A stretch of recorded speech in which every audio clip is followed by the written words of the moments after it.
It's Friday, July 12th, 2024.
As we always do with our promotional segment up front, where I tell you very, very simply that if you'd like to support our show, you can go to supportourshow.com and browse from our wide selection of support options. And as far as I know, the code OZONE, Ozone, will still get you 2 months free on Libsyn. If you would like to jump into the exciting and profitable world of podcasting. That'll be me. Come on. All right, look, I'm sure someone can still make money at it. And maybe the person using that code will be that person. It could be the next Joe Rogan, but hopefully not like Joe Rogan.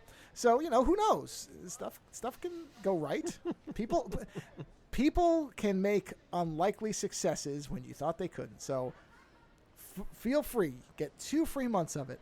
And maybe you'll get, hooked on it. And maybe your particular show will cover some niche that somebody somehow at this point hasn't managed to. We like to think that there are no niches left to cover, but of course, that's not. Oh, I don't like that. There are always niches to cover. Well, it's kind of like the thing where there's only 7 stories to tell. 11. That idea. There's only 11 stories. I think, sure. Or something like that. Yeah. And everything plays off of that. Yeah.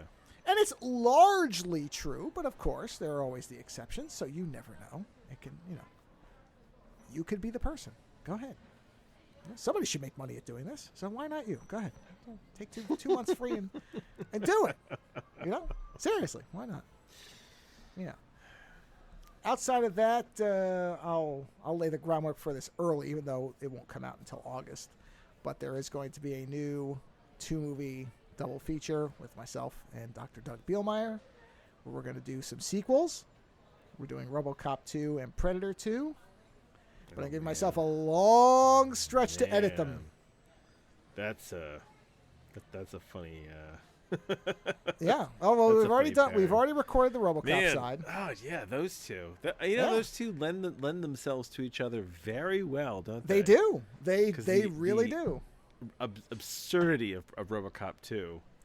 And then the absurdity of Predator. Well, I think I said this in the RoboCop one. I said, number one, the first thing that you have to give at least some measure of respect for is now. And today it would be different, but at that time, sequels were made to try to do something, as opposed to just recycling the first one. A lot of people say the second RoboCop is the first one over with again, and I think that's bullshit. I don't believe that's true. Oh, in the all basics, the shit maybe. with the drugs and the drug bot and like all that stuff. Yeah, no, it's the samurai. It's the very samurai different. doesn't show up to the third one, which is a blasphemy, right? Oh yeah, we don't. We actually specifically said we are not discussing the third one. Doesn't exist because Peter Weller's not in it, so who cares? Yeah. The weirdest part of the second one is when they stick they try to change RoboCop and make him all friendly. Yes. And he's like, no, don't do that to me. Yes. Like that's very weird. And that humor does work. There are legitimately very funny parts. Because listen, that sounds like something a corporation would do. Yeah. Well, and I think a lot of people forget, to some degree, you understand it. Forget that they actually managed to, because look, and this, to some degree you'll hear this again. You can't replace Verhoeven. You can't. not having Verhoeven and not having Basil, I always mispronounce his name, the guy who did the score, yes, immediately it's a step down. There's no getting around that. Verhoeven is a singular type of director who has his specific obsessions. He always has sort of a sarcastic, ironic tinge to his directing that people tend to miss because they get too caught up with the sex and the violence. Yes. But there is this very sort of there's a lot of social commentary in his work. Well, it's actually very clever because it distracts you from the very, very specific harsh points he's making. You don't necessarily pick up on the subtext of it being anti-corporatism, anti-capitalism when you see a guy getting shot to death on a model of a city for 15 minutes. Yeah, this is the Starship Troopers thing where it's like if you want, you can watch Starship Troopers as an absurd movie, which it is, right? Or you can watch Starship Troopers as a message about what happens when fascism takes over. Yes. Exactly. And then it's less funny. And that's the thing is over the years, Starship Troopers has become less and less funny to me. Well, not only has it become less. Well, I don't know that I still enjoy the movie. No, I think I got lucky with that one because I didn't see that one in theaters, and I had read something that said, no, be very aware of what this movie is talking about. And so when I watched it, I had the subtext fully in front. When Doogie Howser comes out dressed as a Nazi at the end, you're like, what? Well, but even before that, I had read something where they actually had they said go watch some of this footage of like Nazi propaganda stuff and then watch the movie. Oh yeah. And so I had that in mind. So my watch of that, my first viewing of Starship Troopers was radically different than I think people who went in not knowing what it was.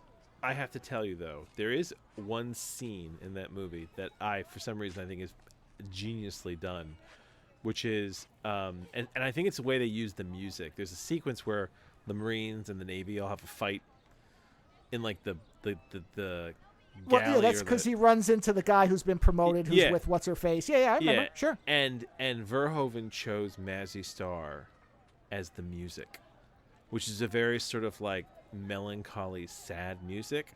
And like it's very easy for a director to try to turn a fight sequence like that into something that's like either very funny or like, to spice it up in any number of ways. Because that's what you use music in movies to do. I mean, you're using it to enhance the experience. Yes. So the fact that Verhoeven chose to make it sort of more melancholy and sentimental says a lot about that movie. Different choices made. So, the loss of Verhoeven. I mean, listen, Verhoeven is the only reason that you should watch, what's that one with the dancers? Oh, Showgirls? Showgirls, yeah. Sure. Verhoeven and, I never remember the actress's name, and I always remember Jessie. Oh, Elizabeth Berkley. Elizabeth Berkley, yes. Yeah. So, Elizabeth Berkley being naked constantly is the other reason to see that movie, because I think she's attractive. But the other reason is that for Gina Gershon, but each has their own taste. There you go.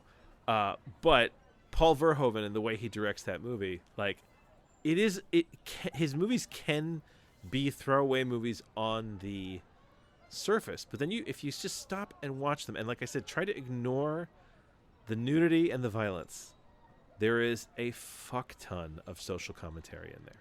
Yeah, the real shame of Showgirls is that Elizabeth Berkley wasn't aware of Verhoeven's kind of whole thing. Oh, did she not know? She took it dead serious, and everybody else, if you watch it, you notice everybody else is camping it up. Yeah. You know what I mean? Yeah. Like Gina Gershon is aware of the movie she's in. She knows what this is. Elizabeth Berkley thought this was going to launch her serious career. That she thought this would be the movie that got her out of Saved by the Bell and everybody knowing her from that, and this would be a serious drama, like an adult one. I think at one point she said she thought it might be something that could be Oscar worthy. I'm pretty sure I remember an interview where she said reading the script, because, the script doesn't necessarily always tell you what the movie's tone is. By the way, did you know there's a new documentary coming out about RoboCop with Peter Weller? Yeah, it's the same people. I've backed a bunch of those people's documentaries. They're the same ones who were doing the Aliens expanded documentary. All right. Yeah, they did In Search of Darkness, In Search of Tomorrow, FPS, which I've backed all three of those. I'll be honest. I'll watch it at some point when it hits some type of service, which it inevitably will. Yeah. their documentaries, I prefer them when they're more broadly covered. You know, when they're covering more than one topic. Not that I don't think they're good, but they're more easily revisited when you're kind of going through a whole genre of things. Like FPS is a great documentary about first-person shooters because it covers the entire growth of it. You get all these different aspects of different ones. There's a lot of variety. Same thing with In Search of Darkness and In Search of Tomorrow because those are about the genres that they're horror and sci-fi specifically. So you see all different interviews. You kind of see the evolution of the way movies were made. Whereas if it's one, you get great stories. But if you're going to watch that again, you're going to be watching a RoboCop documentary, which is fine, but you'll know all the information. Taking it back to what we were talking about, Showgirls. Yes. Apparently, Verhoeven is one of the few directors who showed up at the Razzie Awards and accepted the Worst Director, Worst Picture award for Showgirls. Why not? He knew what he was making. Yeah, he did. And you know what? I've never seen any of his kind of mainstream movies. Really? His non-U.S. movies. You never seen like Flesh and Blood in those movies? Oh, no. I've seen Flesh and Blood. I'm saying like the non-English speaking movies. Oh, his really early stuff. Because I'd be curious. I mean, I don't even remember if I saw Turkish Delight. A while ago, I watched the one with Rutger Hauer, the World War II one. Oh, God. Oh, Soldier of Orange? Is that what it's called? I just know Rutger Hauer and it's World War II. No, it's the one where he's in the camp. Yeah, it's... No, I'm saying the one I saw was Rutger Hauer in World War II. I don't know what it was called. No, I know. There's one. Yeah, there's one where it's Rutger Hauer and he's in a camp. I can't remember what it's called. Soldier of Orange. Yeah, that's it. Okay, there you go. Yes, I have seen that one. Yeah, I'd have to watch. I don't really remember it. His first movie for me that I saw was Flesh and Blood. No, let me rephrase that. The first movie of his I saw was RoboCop, but the earliest movie of his I've really seen. Like I think I saw Soldier of once, I don't remember, but I've seen Flesh and Blood a few times, and that movie greatly encapsulates, Verhoeven's approach, which is it's like that movie is. I'm pretty sure that movie is well known because was it Jennifer Jason Leigh was not 18? No. She said she was, but she wasn't. Yeah. And she is naked all over that movie. But since it's European, I don't think it matters. It's not. It isn't restricted the same way. Yeah, I mean, and you've got Rutger Hauer, and the good guys and the bad guys. You're kind of unsure who's who. Yeah. Oh, and then I forgot he did a Hitchhiker. I always forget he did Hitchhiker, which is another. That one became a series, didn't it? I think. Oh no, he did episodes of the Hitchhiker. Yeah, I was going to say. I think you're talking about the show. Yeah, that was already a series. Oh man, I need to go back and find those episodes. I'd be curious to see if you can feel that it's him. Yeah. You know, but I mean, there's such a number of movies. Like, I mean, RoboCop, Total Recall. Well, and the other thing is he's another one that's kind of he works with Rutger Hauer a lot. Yeah. Basil Posadoris did a lot of his scores. Like he clearly, and people who work with him. Well, his last they get it. They understand what his thing is, and he's apparently his last movie was Benedetta, and I want to see that. I want to see it. Yeah. So for those who don't know, because it is a movie. Have you seen the book that it's based on? The title. Is it about? Yeah, it's based I on know a book. this because do Milo you know the Manera book's did a version. title though?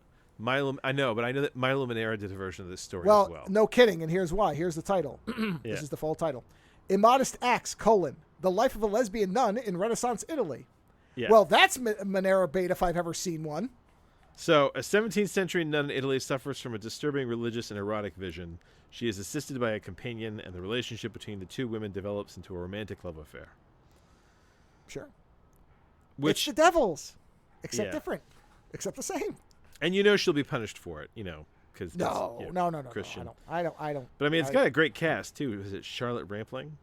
Is in it? Oh, there's Lambert a bunch Wilson. Of people. Yeah. No, Verhoeven's one of those names. He is one of those names. But I think that was his last movie. So far, yeah, it is. I don't think he's done any else recently. He might have retired. He's not young, so. No, he's not. He is not young. But yeah, look at that. That might be his last one. It's a shame too. That is one of those sad things. A lot of these directors now are getting to the point where it's like, okay, they're probably not going to make any more. Yeah. I mean, Coppola bet all his chips on Megalopolis because he basically said, I'm too old. I'm going to die, and I can't take my money with me. So fuck it. Here it is. Yeah, I want to see that for all its weirdness. Yeah, I'll see it. It's not going to be a hit in theaters. No, but you know what? I'm coming to realize that a lot of the movies I love were not. Oh, I'm not. That's not a complaint. It's just one of those things where people don't get it, and it's like, yeah, if you read what he's saying, he's basically saying, I'm not going to be alive for much longer. I want to make the movie I want to make, and that's it. My daughter asked me the other day, like, what my favorite movie growing up was, and I couldn't remember because there were a lot of movies I liked. Yeah, but there's no one movie I loved. I loved a lot of movies. Because the thing is, like, I could tell you that there's one book series I loved when I was a kid. That was 36 books, and then as I got older, I started adding to kind of my list of favorites. I never let stuff go. I just added to it. Sure. So in the realm of movies, I kind of just said, you know what? I liked fantasy and sci-fi. And that was what I grew up. And what I realized is that a lot of these fantasy and sci-fi movies that I adored, that shaped me, were culturally considered box office flops. You know, Blade Runner was not a big hit. Eliminators was not a big hit. I mean, I don't even know if people remember that movie. Big Trouble in Little China was not like a blockbuster. You know, a lot of these movies were low key or often flops. Like The Thing. Was The Thing a flop when it came out? I don't know that it was a flop. I don't think it made a bunch of money. That's a good question, though. Yeah. But I think it was... I think it reviewed well because of the effects. Yeah. And don't be wrong, I also love, Aliens and... Was it a flop? Well, the budget was 15. It made 20, but I don't know if that would... See, that's what I mean. It made money, yeah. But I don't think it made enough that it would be considered a hit because there's marketing and the rest of it, too. He was probably the Kevin Smith of his day, where he'd make a movie for just enough money that if he made just enough, the studio would be like, okay, you can make enough. Oh, well, Poltergeist had come out a month earlier, so that didn't help. Yeah. But I like a movie like Total Recall, which was a huge hit. I love RoboCop. I love the big hits as well. But there's a lot of movies that I really loved, that are not considered like popular mainstream movies. Yeah. And it's like, it made me realize you're lucky to get these movies, right? At all. You're lucky to get them. And you are counterculture, because whereas you look at that movie and say, this movie is a huge hit to me. There's a lot of people that are like, I don't like it. I don't get it. What's the point?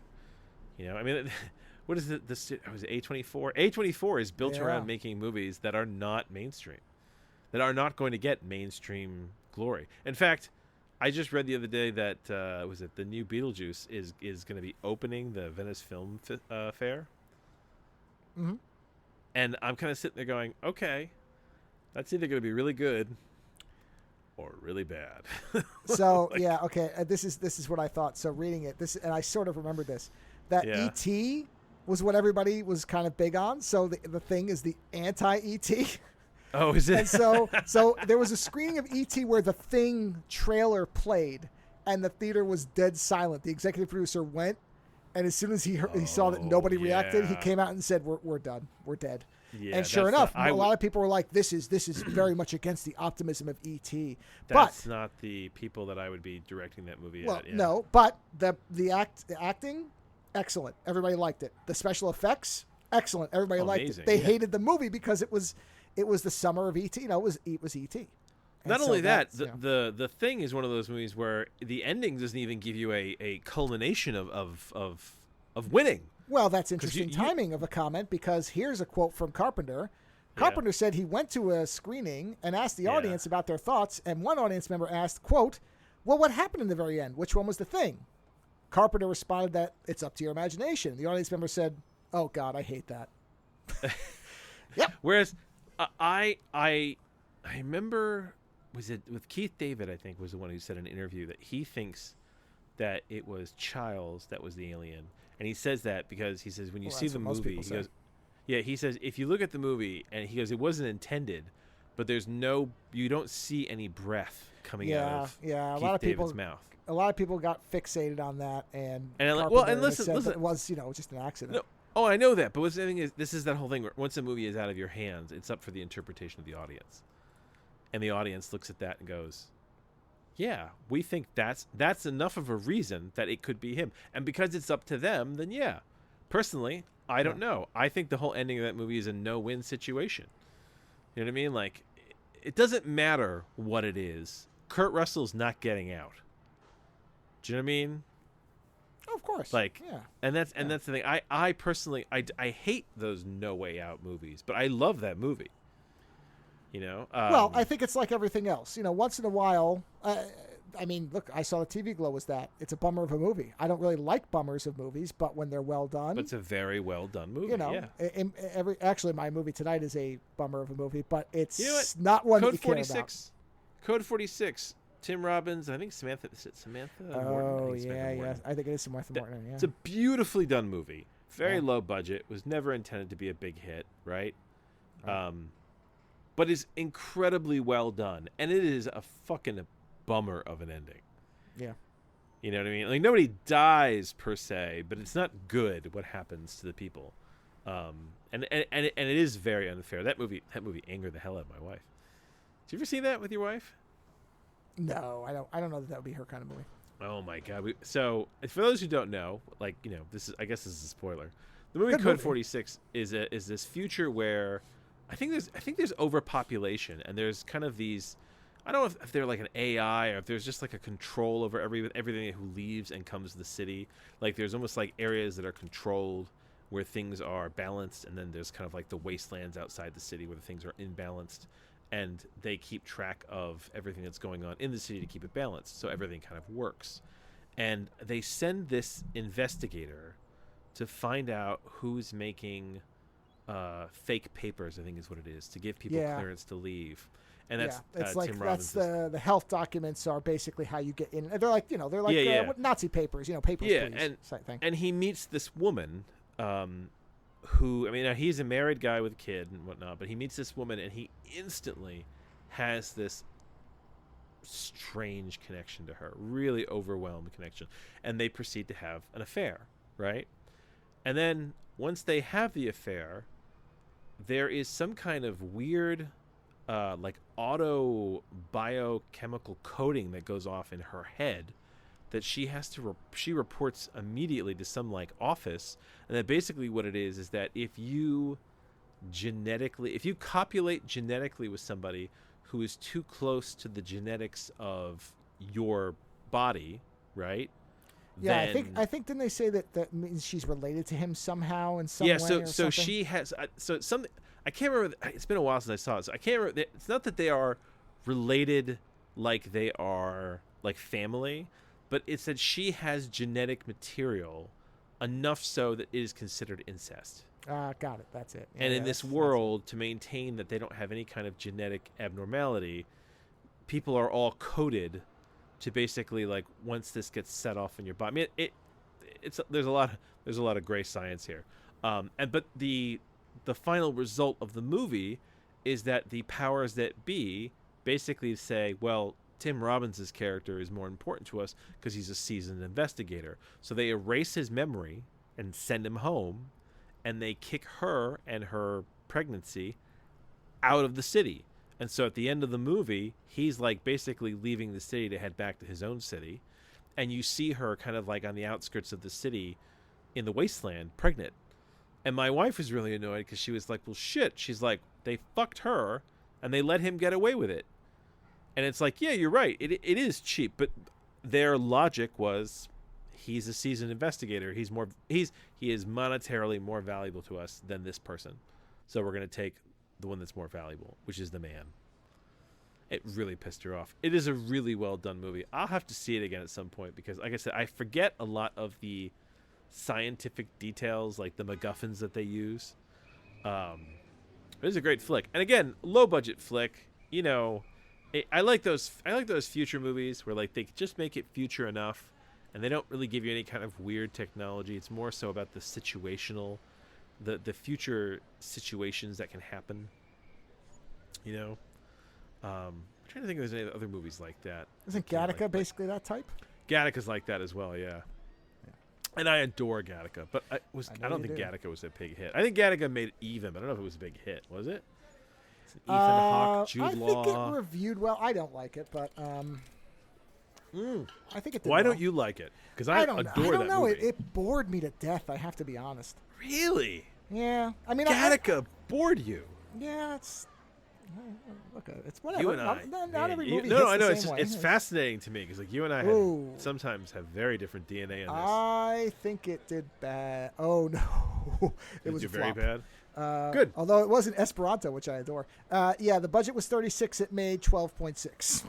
And the thing is, I See, do that love doesn't that shock movie. me because it's a high concept. That's an intellectual flick. You know, like yeah, that's not a Michael Bay film. So No, you have to have people in the right mood to see a movie like that. But this is what I mean. That there's these movies that were huge flops, yet culturally have affected me far more than any of this other stuff that they're kind of just churning out. You know. So, yeah. Okay. You know what? To be clear, I didn't think it was a bad movie. No, it's just not your thing. Yeah, that's all. You know, but recently, it was terrible. Recently, I went to see my tattooist and went for like a huge marathon of tattooing, and I watched Krull again with my tattooist because he loves that movie as well.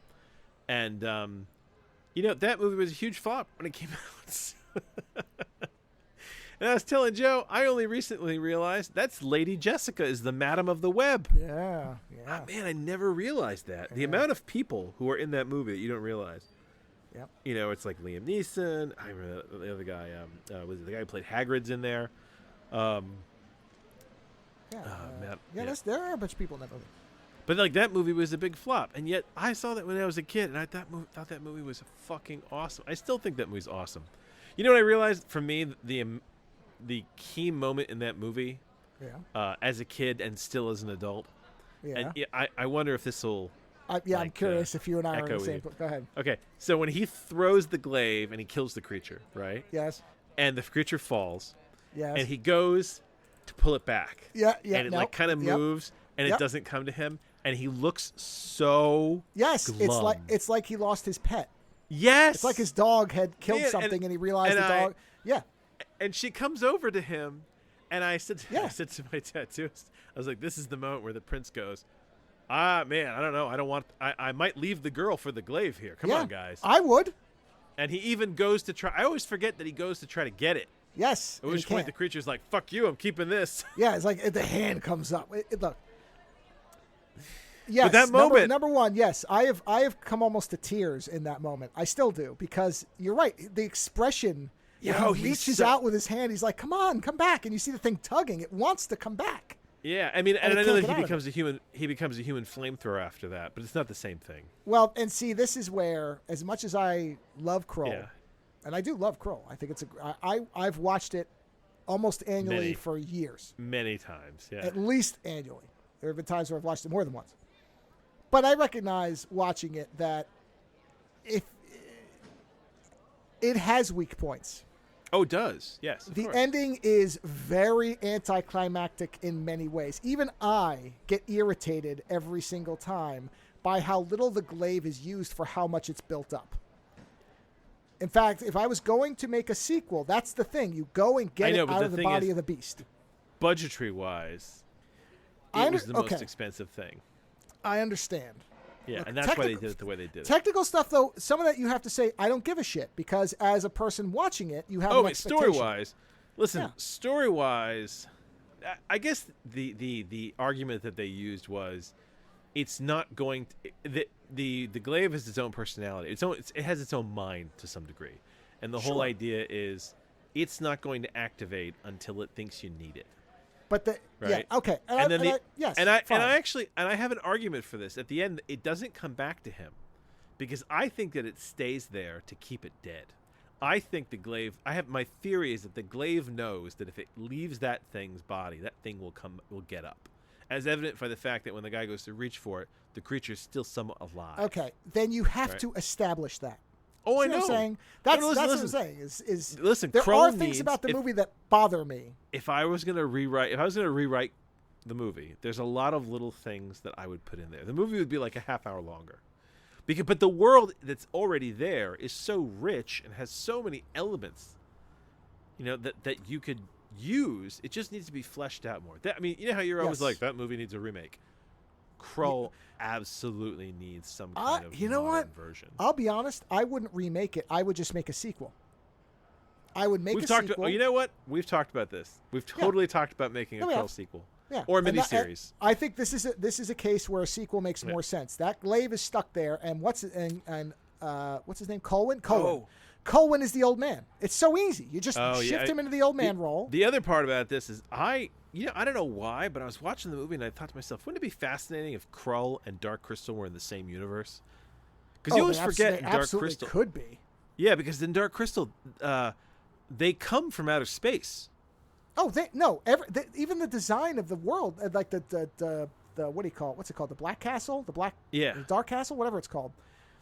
It looks like the castle in Dark Crystal. I mean, they look like they're from the same kind of. It would be neat, wouldn't planet, it? But galaxy. I love it when you link things together in your own headcanon, where you're like, yeah, these are in the same universe. Well, no, but I mean, you are correct, because even the what are those things called? What are the crab things called? They start with a G, don't they? The crab things in Dark Crystal feel related to the Slayers. Oh, the Golgothan? No, not the Golgothan. Yeah, I think you're right. It's like Golthin or whatever they're called. Anyway, the crab people seem like they are related to the Slayers when they get their heads cracked open and something comes out. Like the thing that comes out would grow into a crab creature. Because they're both fantasy. And they do both feel unreal, but they play with sci-fi. They like kind of dabble. Oh in it. Yeah. So I realize we haven't. I mean, they both have a wise character with one eye. It's what's her face in there, and then it's the Cyclops.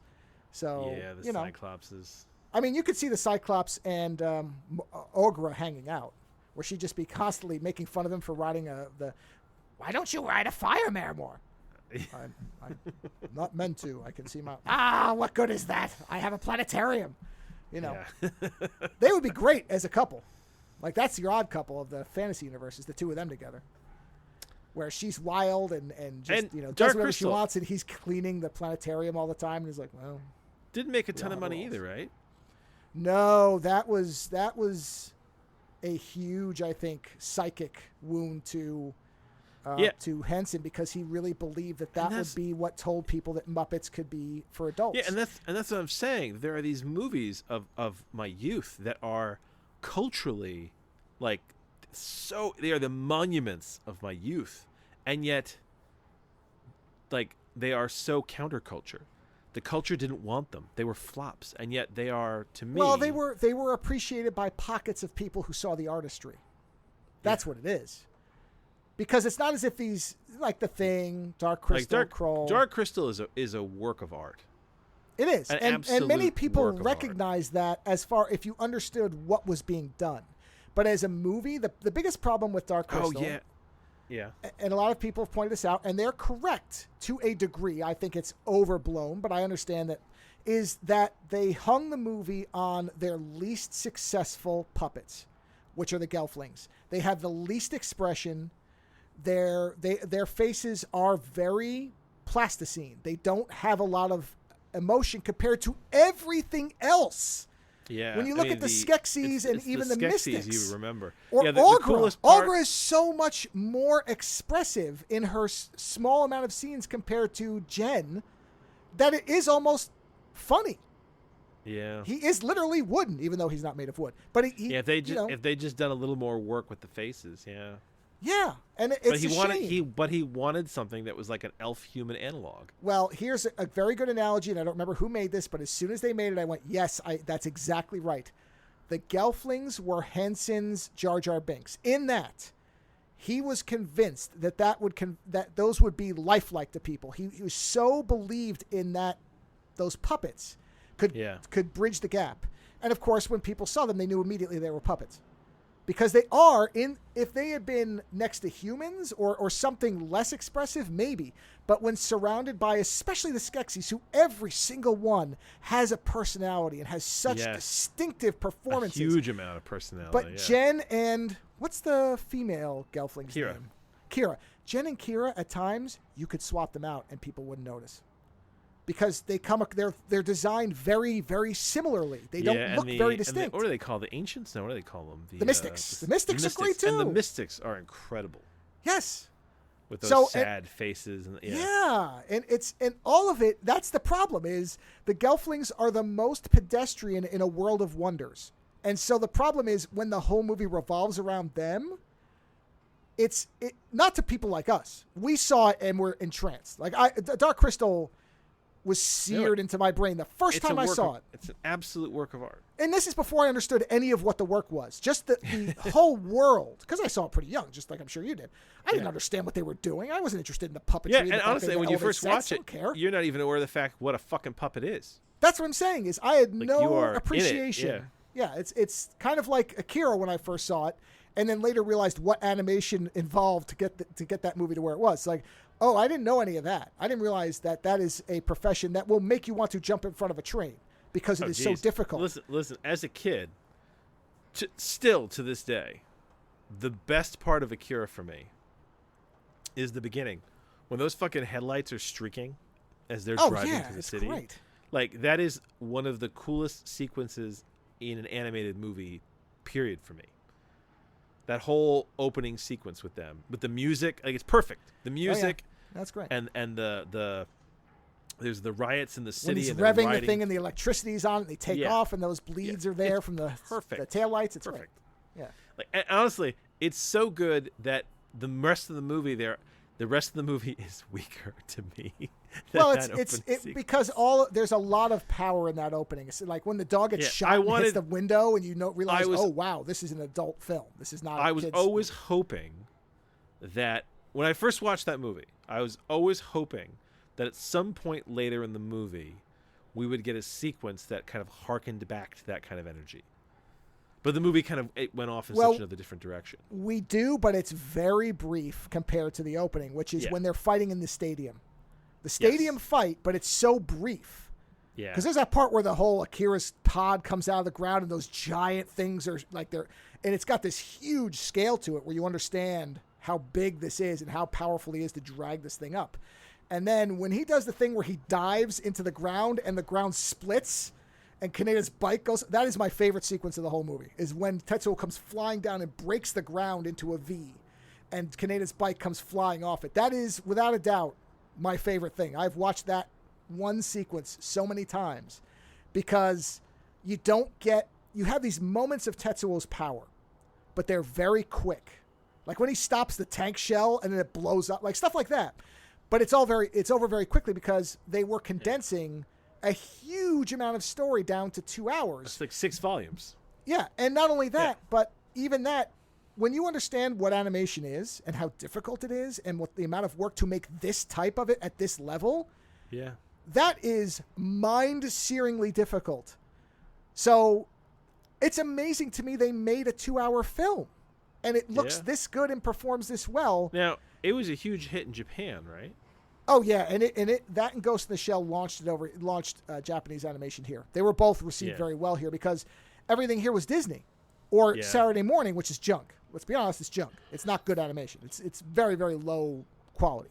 Go back and watch Transformers and G.I. Joe. It's so bad. You know, did Macross make it over here before Akira? Yes, RoboCop. What's the other name for it? Robotech. RoboCop. Yeah, that's what I was watching as a kid. Robotech was what, because I think when they brought it over here, it was edited at first, but it was well received because it was all around the same time. Yeah. All that stuff kind of came here roughly within the same 5-year period. All this stuff came in, and then it really got huge. But really, it was Ghost in the Shell and Akira. I'm trying to see if somebody's got a list of the first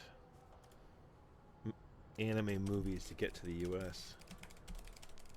Yeah, it depends on what they consider history of anime in the United States. Here we go. Yeah, because see, you can go way back, and they have, but that's not the big stuff. Let's see. Galaxy Express. Yeah, that's 1981. I wouldn't agree with that. Here Speed Racer. Yeah, I watched Speed Racer. Yeah, but I don't think that's Battle of the Planets. Okay, here you go. These are see, I watched Battle of the Planets. That came to the U.S., but that was obscure. Yeah. And Astro Boy, again, very obscure. If you could even find that on TV. Right. Let's see. No, I never saw that. Marine Boy, never heard of it. Speed Racer, I did watch Speed Racer. I watched a lot of Speed Racer. You know what? You know what the success is attributed to? I actually thought this might be one of them. Rama 1/2. Rama 1/2 was brought to the U.S. and was distributed on VHS and did big business. Oh man, I've never watched those. I've watched them. They're great. Oh, they're very fun. Those are some of the most hilarious books I've ever read. Yeah, I mean, yeah. Oh, yeah. Akira was not. This is interesting. So Akira was released in very limited releases, so it did not achieve the broadband success that Ranma did. Ranma was put everywhere. Yeah. Okay, and that makes sense because I remember going to comic book stores and they had all the Ranma tapes. I remember that very clearly. Whereas Akira, I first saw on a TV in a corner of a comic book shop, but they did not have a copy for sale. The guy just had it. So I couldn't even get it for a couple years. Yeah, and that's the thing is a lot of these movies as well. I think the other fascinating thing is a lot of these weird movies that flopped or were counterculture. You never experienced them. You never experienced the bulk of them in theaters. You experienced a lot of them on VHS at home, privately. The only anime film I distinctly remember seeing in a theater, except for the re-release of Akira, but that was already, that was well after the years and years later. I mean, I already had multiple. I mean, the re-release of Ghost in the Shell as well, but years and years later. Innocence I saw in a theater in one of the few U.S. showings it had. It was in subtitled. Oh, and that was. I had to go. I went to San Francisco. It was a little I didn't theater. See that with you, no. I saw this in a small, weird theater in San Francisco. That may have been a porn theater at one time. I don't know, but it was all Egyptian themed. Hey, it was weird. It's okay it's okay if it was a porn theater as long as they're playing anime at that point. Hey, I don't care. It wasn't when I was there, at least not for me. I don't know what other people in the theater were doing, but I remember seeing Innocence, and it was. I mean, it was a small theater. There were maybe 40 people, maybe. No, I can't even be that many. Maybe it was 30. Yeah, I saw the Pioneer re-release of Akira, but did I we saw that. You? No, we saw that. Yeah, yes, we saw that. Yeah. Yes. Yep. Yeah, this city, New York City. Because that was a big deal. We were like, oh no, we have to see that. Yeah. Yeah, I mean, and that's the thing is that when you start to, if you had to make a roadmap, right, of the media that has aided you in your evolution, right? And, I saw one of these maps recently. You know where they do those maps where, like, the word used the most is the largest, and there's, like, the smaller words that the are word used clouds. less of. Word clouds, yeah. I saw that used recently with emojis. Like, the emojis use most of a certain year, right? Oh, interesting. Okay. Yeah. What's used the most? If you had to create sort of a map of, like, and it'd be difficult to do, right? But if you could somehow kind of go back through your history and create a map of the movies that most affected you year by year. I mean, it would be hard because you'd have to look at everything that came out. Year by year? Yeah. I'm talking year. If you made a map year by year of the movies that most affected you, right? And like pick the top 5 that most affected you. And not that were the best, not that were the most amazing, but the ones that most affected you. That had the most lasting effect on you and the way you are, the way you think, the way you behave. And go back through the years.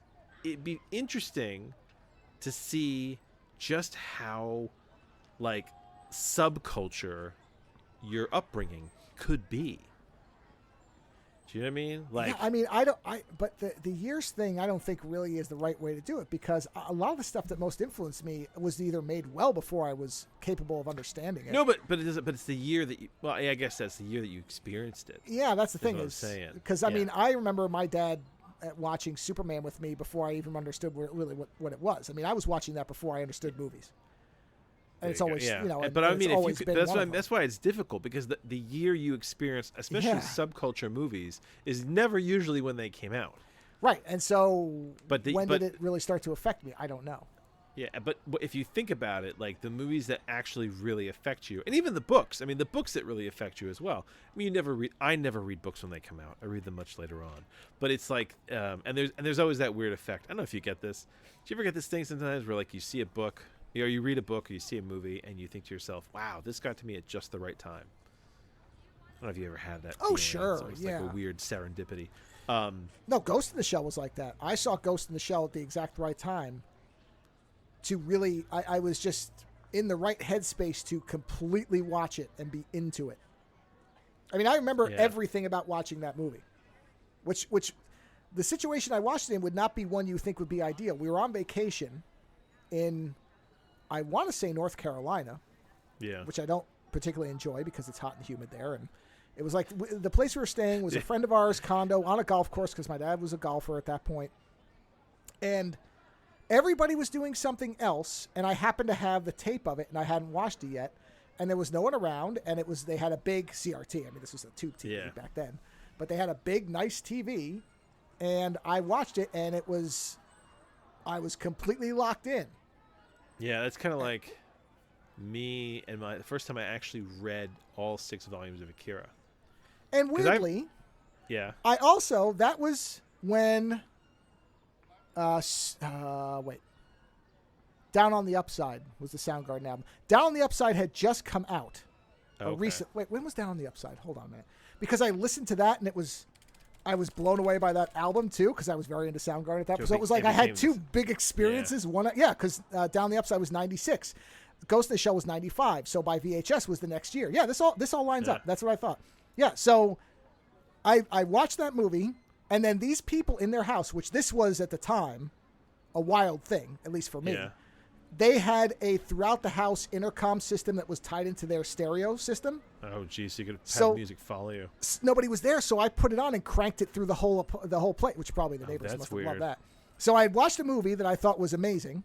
Yeah. Then I listened to this album that I thought every song was amazing. So it was like, wow, this is the perfect day. And it had nothing to do with anybody else or the vacation. It had to do with the 2 pieces of media. It's just the art hitting you. Right, and so that's an example of right place because I got to hear Soundgarden in essentially like, I don't know what the double of quadraphonic sound would be because it was every friggin' the whole place was a theater, the whole house, or an amphitheater. It was great. I was in Spain on a family trip, and I had never been able to get a copy. This is pre-internet, right? So I'd never had a copy of Akira. Never been able to get a copy of Akira because you could only get it if it was in a store, right? And so I'd never physically read. I think I'd read maybe 1 or 2 issues, but never like volumes. And when I was in Spain, I was wandering the capital myself, and I wandered into a bookstore, and I found all 6 volumes of Akira in hardcover, and immediately bought them and read them in Spanish. And I always think it's very funny that my first experience reading Akira was in Spanish. Hey, sure. It's a very different experience in that respect. Yeah, I'll bet. But yeah, like and it was so perfect. I was so happy, and they were colored too. I don't know if you remember. They were. Oh yes, colored I had all the way through. Epic is the one who colored them. I remember because they had the big Epic logo.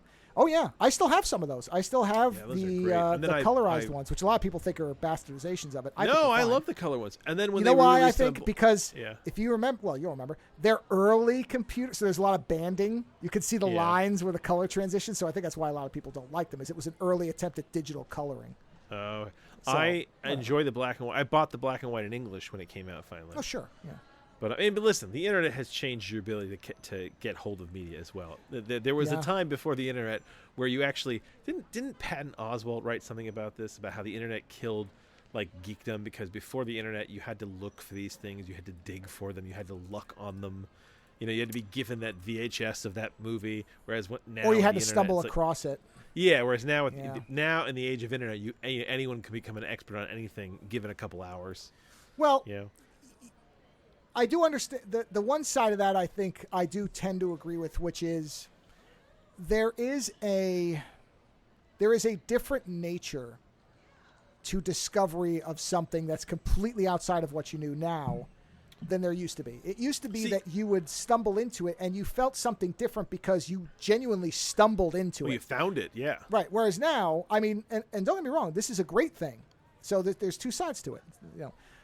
I get things sent to me by people in Discord where I'm like, I would never know about this. And I'm like, this is great. I've had many things like that. Yeah. But here's the thing. This is why I disagree with Aswalt. Because, yes, the internet is there. And the internet makes it very easy to go find all 6 volumes of Akira and order them, right? But listen, there are still books I can't get my hands on because they're out of print. Nobody has them that I know of, even on the internet. There are movies that I've never heard of that we only discover because we start digging through links. And we've done this, you and I talking, and we start jumping through links on IMDb, and all of a sudden we're like, have you ever heard of this? And you're like, no, I don't know anybody who has. And then you go and you find this movie. I think what's happened is that under the surface kind of subculture level that Patton Oswalt was talking about, I just think it's harder to get to. I think it's still there. I just think that it's harder to get to. But on the other hand, making media more accessible to the individual, especially when there are people that it would never be able to get to. Do you know what I mean? Like, I can't see that necessarily as a bad thing. This is what I mean about, I see it from both sides of it. On the one hand, there were things, I remember the first time I came across, like when MTV had Liquid Television, which I just did a 5 on not that long ago, because I said, if you've never seen this, but I don't, today, would that hit the same way? No, because animation is everywhere and you have access to YouTube and everything else. At that time, that stuff was not around. You didn't see. No, Aeon Flux? Man, when Aeon Flux first came on, you were like, not even just Aeon Flux, but this was experimental short filmmaking and animation, which, yes, if you went to festivals, if you lived in like San Francisco, New York City, yes, there was Spike and Mike. If you were plugged into that, sure. But if you were living in the suburbs, right, in like the normal world. Yeah. Whereas MTV was at that time at the height of its power. So it was everywhere. This gets into that kind of I saw the TV glow territory. Yes. And that's what I mean about you can find that type of and better quality animation. The tools to make it are far better. There's far more access, far more outlets, far more ability for people to find audiences. That stuff's all great. But what's different is it doesn't feel like it has that singular discovery value. It's not the Wild West anymore. Well, not even just the Wild West, but where you felt like I might be one of only 20 people who understands what this is. That stuff's gone. Now, don't get me wrong. Liquid Television was in millions of households, so it was always sort of a false thing. That feeling was always fake, though, because, it wasn't 500. It was like I'm one of maybe 20,000 people is really what it was. You know what I mean? However, you didn't immediately find a community of 1 million people who all felt the same way. You wondered for a while whether anybody else saw it the same way as you. Yeah, you felt unique. You felt special. You felt lucky that you had found something that you connected to. And here's the thing that some people may think is I'm out of my mind when I say this, but I do believe there is something to this. That Soundgarden story I just told, right? Yeah. There's something about that experience that can never be replicated. Just can't be. And I don't know how to exactly... not just because, it's not a house with an intercom and I'm not 15. It can't be replicated for you, or it couldn't be replicated for an individual? Well, okay, I can't say nobody else could ever have that, but I would say that the percentage of people having experiences like that now is less because we swim in so much media. There are so many communities, and this is not bad. I'm not saying this is a negative, but there's something about the fact that I didn't have a phone that I immediately texted somebody and they said, "Oh yeah, that album's great." I just immersed myself in that. You're isolated. There were no interruptions. Yeah, well, I experienced it purely. Going on a trip. I was trying to explain to my wife this the other day. Is that I used to spend almost every summer in Florida in like the Cuban, kind of the Spanish ghetto-y part of. Well, I wasn't in the Spanish ghetto, but I spent a lot of time in Florida too. Oh God. No, I know. But what I'm saying is, I spent a lot of time in kind of the Spanish ghetto of Florida because that's where a lot of my family was. They stayed in kind of what is considered the Spanishy ghetto part of Tampa. I thought you were about to say Spanish Inquisition. I didn't even know that Tampa had a nice part until I went down there with my wife. We were dating at that point. Went down and she was like, "Hey, let's go to this part." And I was like, "What's over there?" And I remember we drove over there and I was like, "Holy shit." I was like, "All this stuff is here?" I was like, "I didn't even know this stuff was here." All these white I had people. no idea. Yeah, yeah, very much so. Right? I didn't know that there was a white part of Tampa that apparently all the money had gone to. So when I used to go down to Florida, I was very isolated. And this is like, this is pre-cell phones. This is adolescent years, late adolescent years. There's no cell phones. Long distance was still expensive. You couldn't be on the phone with friends. There was no fucking internet, right? So whatever media you had, you either brought down with you. But remember how the further you used to get from New York, the harder it used to get like like kind of pop culture stuff. It's almost like you were like at the end of the line. Sometimes it felt like, right? Yes. No, absolutely. So like I used to go down there and feel very isolated, and every now and then I would discover weird graphic novels in kind of these weird bookshops, these weird comic shops that I had down there that I went to. There used to be this one comic shop I went to called the Green Shift. It was the front room was a record store, and the back room was like a dilapidated, forgotten treasure trove of comics and graphic novels. and everything was in a box, and you had to dig through the boxes to find what you wanted. It was like an afterthought of a comic book shop, and yet they had some of the most amazing shit. It's amazing. That's where I started reading Teenage Mutant Ninja Turtles. You know, the fact that I started reading Teenage Mutant Ninja Turtles long before there was ever even a movie or a cartoon. Oh yeah. And then suddenly there was a cartoon, and I was like, where the fuck did this come from? I just started reading this book like 2-3 years ago. Well, also, it's a radical departure from the original comics. So you read it, you're like, it was different. This is not what I was reading. Exactly. But this thing too, is, like, this is also part of it, is that the geek stuff, you didn't go around telling people that you read comic books. Not when I was young. You didn't. That wasn't as common. You and I differ, friend. Well, I'm talking about it was not permeated through the culture. No, wasn't everywhere. But I was of course, my friends. Yeah, of course. No. That's the thing. I was a nerd. I think Dragonlance did a lot of good and bad for me, which is that I just became that guy who always read Dragonlance, and the librarians always pointed out. You know, when you were in like middle school and you used to go and they'd ask everybody what they were reading, right?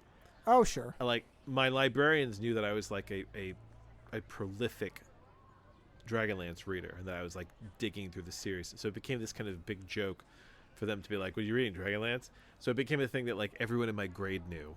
So like I was the fantasy Dragonlance guy.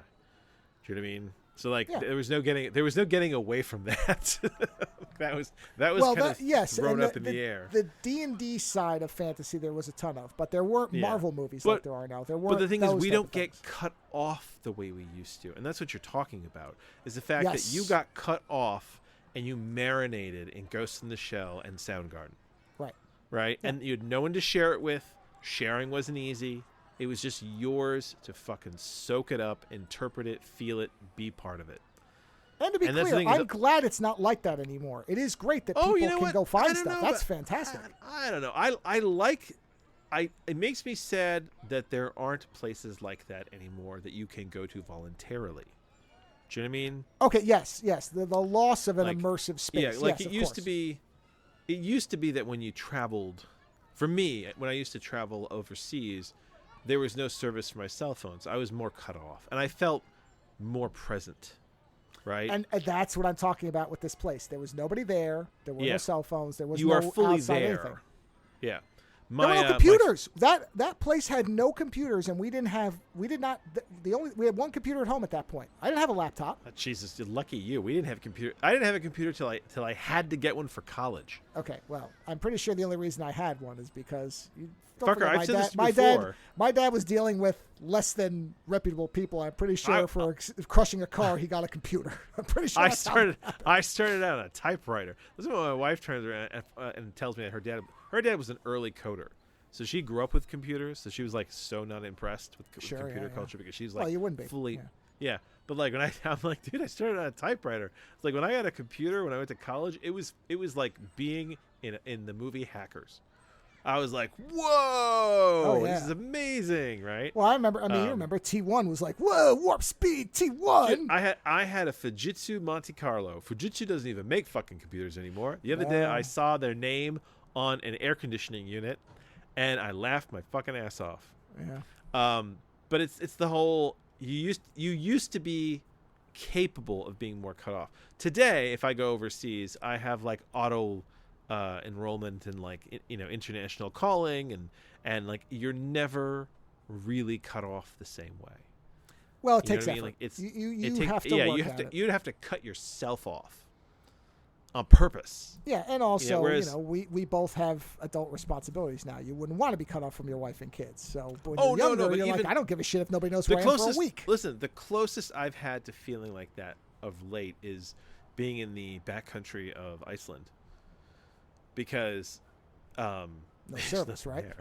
there. No, actually, but that's the fucked up part. There is service. There is service enough to make phone calls, right? So like if you're in a jam, you can make a call, right?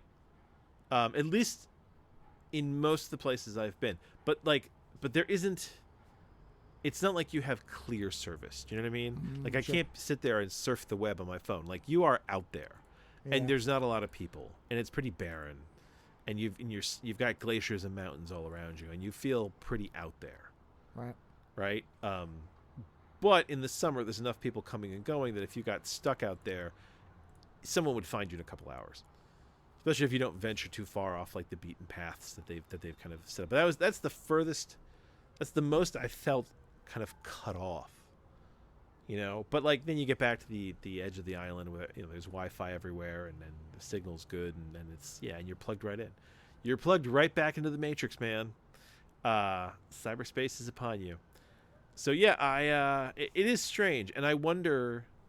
I think my countercultureness as a parent is like kind of rubbing off on my kids, where like I'm showing them a lot of stuff that the mainstream streaming services aren't necessarily going to algorithm at them. You know, Yeah. So we'll see what becomes of that. I was never looking for counterculture stuff. There's people who like a movie because it's not popular. Right? But the only thing they seem to like about the movie is that nobody liked it, and then they felt cool for being the person who liked it. That happened all the time when I was younger. I was never like that. I like stuff that, for some reason, it just clicked with me. And I loved cyberpunk. I loved future stuff. I loved sci-fi. And I loved fantasy. So like, there's a lot of these movies that were just not big then that, there's a lot more sci-fi and fantasy in the pop culture zeitgeist than there ever was when I was a kid. Sure. And that's good, but it doesn't mean you necessarily get better content. It means that you just get more content. It's like there's a lot more fantasy movies that come out, but that doesn't mean they're all good. Same with sci-fi. There's tons of sci-fi out there. But not every sci-fi show is a good show. There's a lot of crap shows. There's a lot of just, And I think the thing is when you were younger, you have these movies that were flops, and yet there was still something brilliant about them. And you sit there and you go, Jesus, why didn't people like this?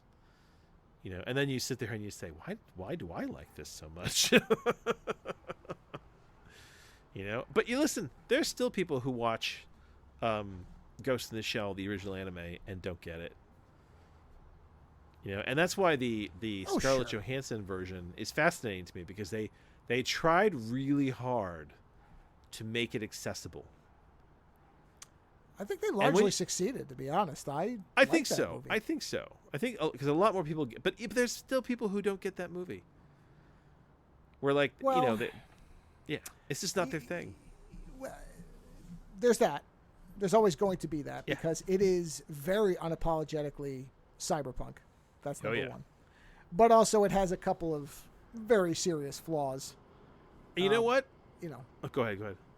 No, so I think the combination of those things, that was going to be a tricky needle to thread no matter what, because you can't, it's going to be, let's put it this way. There's three groups of people you have to target with that movie.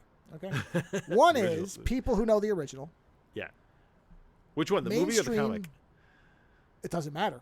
Anime or people the comic. who know the it really source doesn't matter. materials. I don't think it matters, because I think Ghost in the Shell, outside of that, I think that particular IP has done an excellent job of establishing the Mad Max idea, where these are all different and it doesn't matter because so people who know the source material. That's group one. Right, source material people, whatever it is, doesn't matter, because there are people who bitch that the animated one isn't the comic, which they're right, but who cares?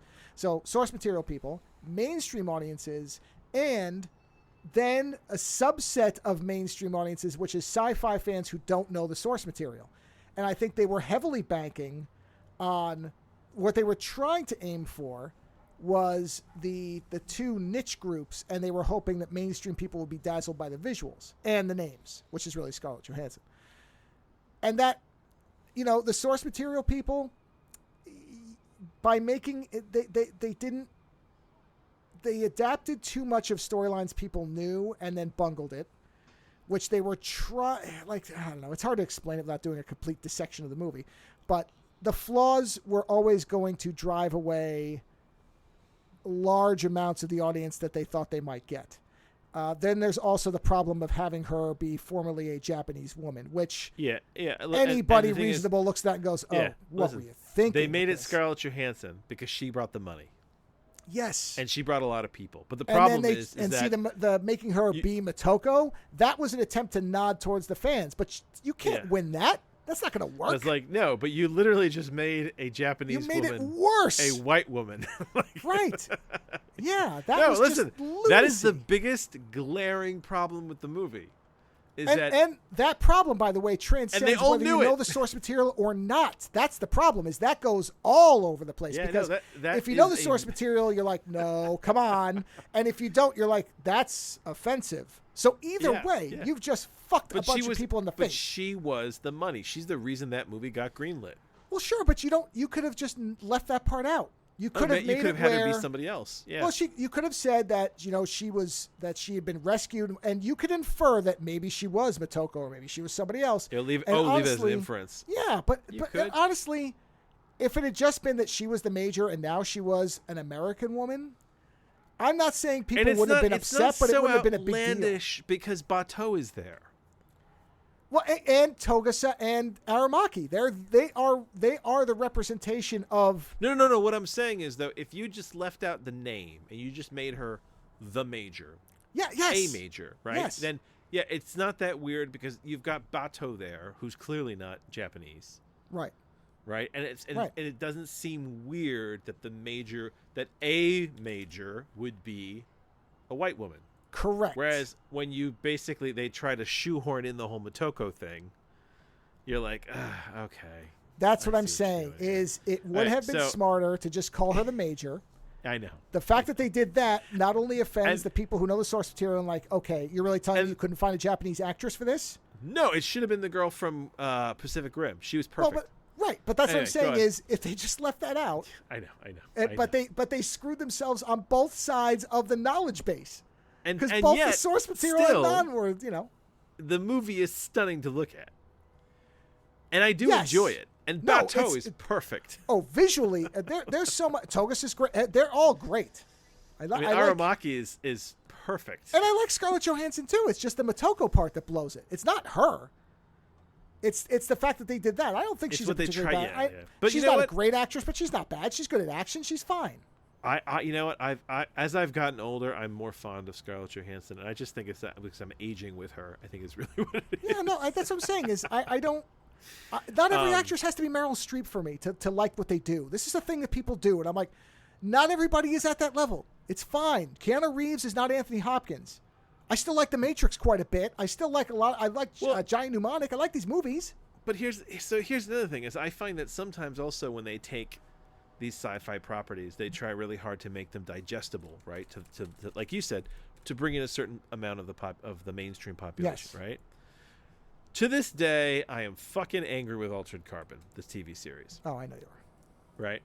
Yeah. But I now completely understand why they did it. It makes sense to me why they did it. I was recently talking to a group of very educated, we're going to call them like non-sci-fi-y people, right? Mm-hmm. Younger than me, people in their mid-30s. Normies. What's that? Normies. Did you normies. Normies or the straights. I always like that from Ghostbusters. Straights, guys, we're scaring the straights, okay? Yeah, but the problem is you say that and you're like, well, you don't know if they're gay or straight. I'm like, that's not that kind of straight. No, I know. That's why I said normies, because that's more acceptable. But yes, you're scaring the straights. Guys, you're scaring the straights, okay? We're talking about Altered Carbon, and they were talking, this group of people I was talking, they were talking about how they loved the TV series, right? And that they really liked the way that the whole changing bodies thing and the detective thing. And I was saying how I can't watch the series because they changed it so much. None of these people had read the book, right? Yeah. So I started explaining to them what an envoy was in the books. And it made them uncomfortable. The entire idea of an envoy, of being this kind of psycho-spiritual violence ninja who's constantly figuring things out in the back of their head, who are truly not human anymore and are absolutely dangerous, right? That essentially it's almost like turning a human into like a great white shark of a predator. Sure. They didn't like it. They didn't like it at all. And like it actually put people off reading the book. And I was like, okay, you know what? I get it now. They read the book. The whoever wanted to make the show read the book, saw these ideas, and said, you know what? These are the ideas that people are going to enjoy. This is just going to fuck with them, and we're going to scrap it. And that's the reason why the envoys are not the envoys in Altered Carbon, because it's too much. It's that whole. Yeah. Didn't we read something a while back where like when you read something about the future, you really only want like 20% future, and then you have the other 80% to be familiar. Do you know what I mean? Yeah. Yes. You don't want to change everything. You want to change little pieces. Yeah, and the concept of the envoy, I think, is so different. It's so alien. It's not a normal thought process anymore. Like when you and the thing is that when you read the books, you are in Kovach's head, and you are seeing Kovach's thought stream, and at times it's like he's not even in full control of how his brain is gathering information and putting it together and presenting itself to him. Like, you know, he has been psychologically forged into something else. Right. And that's one of the things I love about the books, is that there's something very alien about Takashi Kovach and the envoys in general. The idea that they then could go on to become these kind of weird tech gods in the Steel Remains trilogy is dead on for me. I find that to be so cool.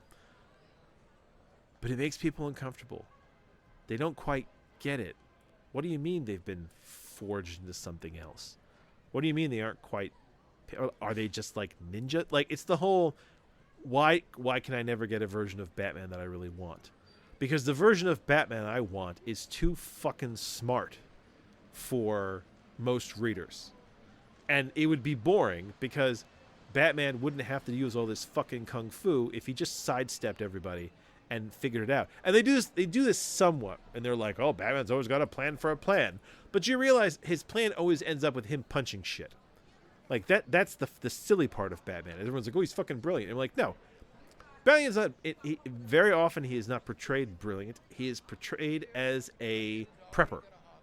Right? He's always got a prepper plan ready. He's got some sort of mech prepared. He's got some sort of special like gloves with kryptonite in them prepared. But he's not smart enough to head that shit off in the first place. In fact, one of my favorite Batman stories is the Tower of Babel story, because he takes out his plans, take out the JLA, and take them out very effectively, right? And like he doesn't even have to be there for that. Like that shit just happens. It's fantastic. But it's too smart. It's too clever. And I think that when you make something that is just too smart, too clever, too different, too alien, it makes people uncomfortable. And a lot of sci-fi is playing with that discomfort. You know, in Neuromancer, Case is uncomfortable with Wintermute because Wintermute is not alive. Wintermute is an AI, is a true AI, not just some machine learning program that makes titties for you. Like, this is a true thinking entity, and it's got plans. And he can't grasp what those plans are, and it scares him, especially because he's locked into a deal with it. You know, like, that's the kind of sci-fi I love. I don't know if they'll ever be able to make that into a proper movie for me. I think they'll lean into the heist, and they'll forget all about the fact that Wintermute is fucking scary. Real scary. And, you know, the envoys in Altered Carbon, I love the envoys because they're scary. There's something so sci-fi crazy about that. You know, 2001: A Space Odyssey. Hal is fascinating because when Hal goes ape shit. I mean, he doesn't really go ape shit. Well, he does go ape shit, but when he basically stops responding to their control, when he starts kind of thinking on his own, right? You're sitting there going, well, what is he gonna do? Like that is for me what makes the movie. The fact that what is Hal gonna do? Because Hal is not human, right? But you're not going to get that in pop culture because pop culture doesn't want it. It's too smart. It's too scary. It's too weird. It jumps the shark, and that doesn't sell tickets. Just a second. Boys, you're scaring the straights, okay? Is there any way we can do this tomorrow? There it is. Found it. Knew somebody would have it. Yeah, well, this is when people have asked me about this type of thing, because I've had the same discussion with a lot of people on stuff when I suggest movies and they're a little bit out there, and I say, well, one of the movies, and almost nobody, and you and I both love this movie, but a lot of modern audiences probably have never even seen it and probably never heard of it. But I think one of the best examples of doing this correctly, except the movie just isn't well remembered, is Harley Davidson and the Marlboro Man, which is a cyberpunk film. Which is an utter cyberpunk, Yes. a sneaky cyberpunk film. Yeah. Everybody's named after a name brand. Right, and there's the what do you call it? The license plates are barcodes. Yeah, the advanced technology is destroying old neighborhoods. Corporations are coming in with advanced bulletproof technology. There's a new drug on the street. But if you were to show that movie to people, I don't think most mainstream audiences would call it a science fiction film. It's a weird one, isn't it? Because that's what they would say. They'd say, well, no, it's sort of an action film, I guess. It's just kind of strange. And they wouldn't get that what the strangeness is that Western, isn't it? Well, it's 15% cyberpunk, and the rest is, kind of a modern Western. Yeah. A gunslinger movie. But you could rewrite that movie and change it very little and make it full cyberpunk.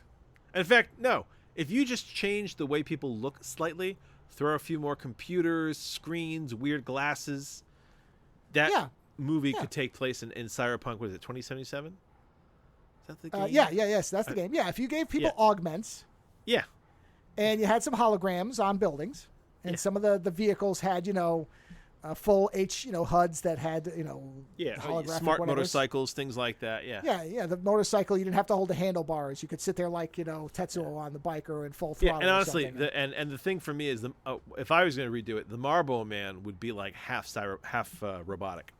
Like he'd still dress like a cowboy, but he'd have like a metal arm and a metal leg, and Well, no, and his guns would be built into cybernetic legs like RoboCop. He would just sling them out.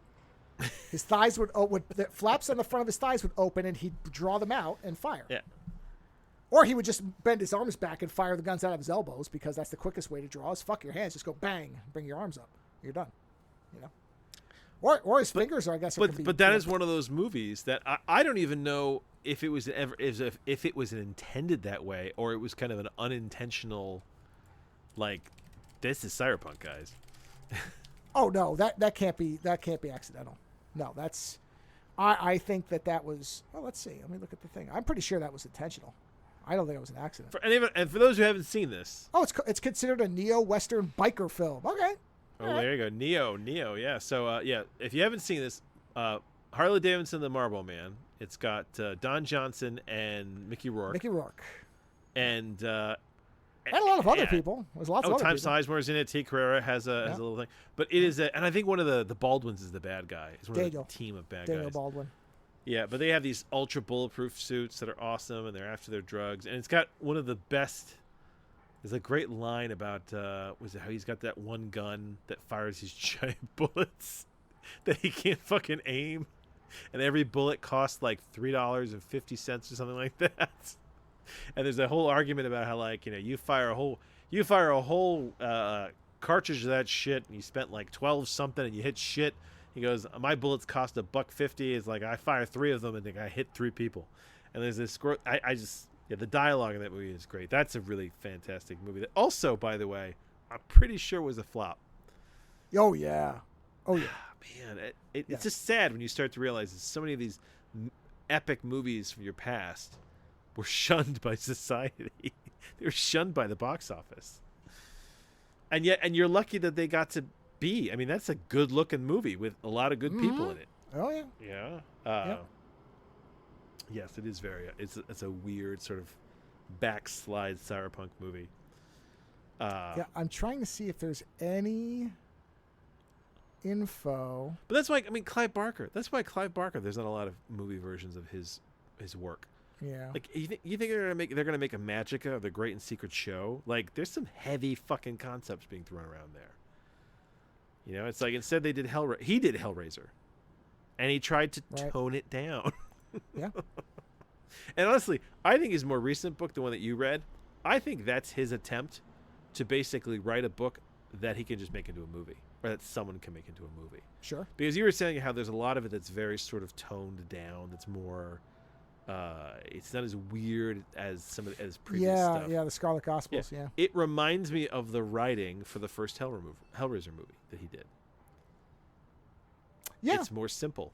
Yeah, it's more sure. straightforward. Oh yeah, no, the first movie. I mean, Pinhead's only in it for maybe 4 minutes it's or something. more of barely. a screenplay for a miniseries than it is for one of his weird, mind-sprawling books. You know. Yeah. Anyway, I can't find anything about where this movie came from. Anyway, Be very curious. Where are we going with all this, by the way?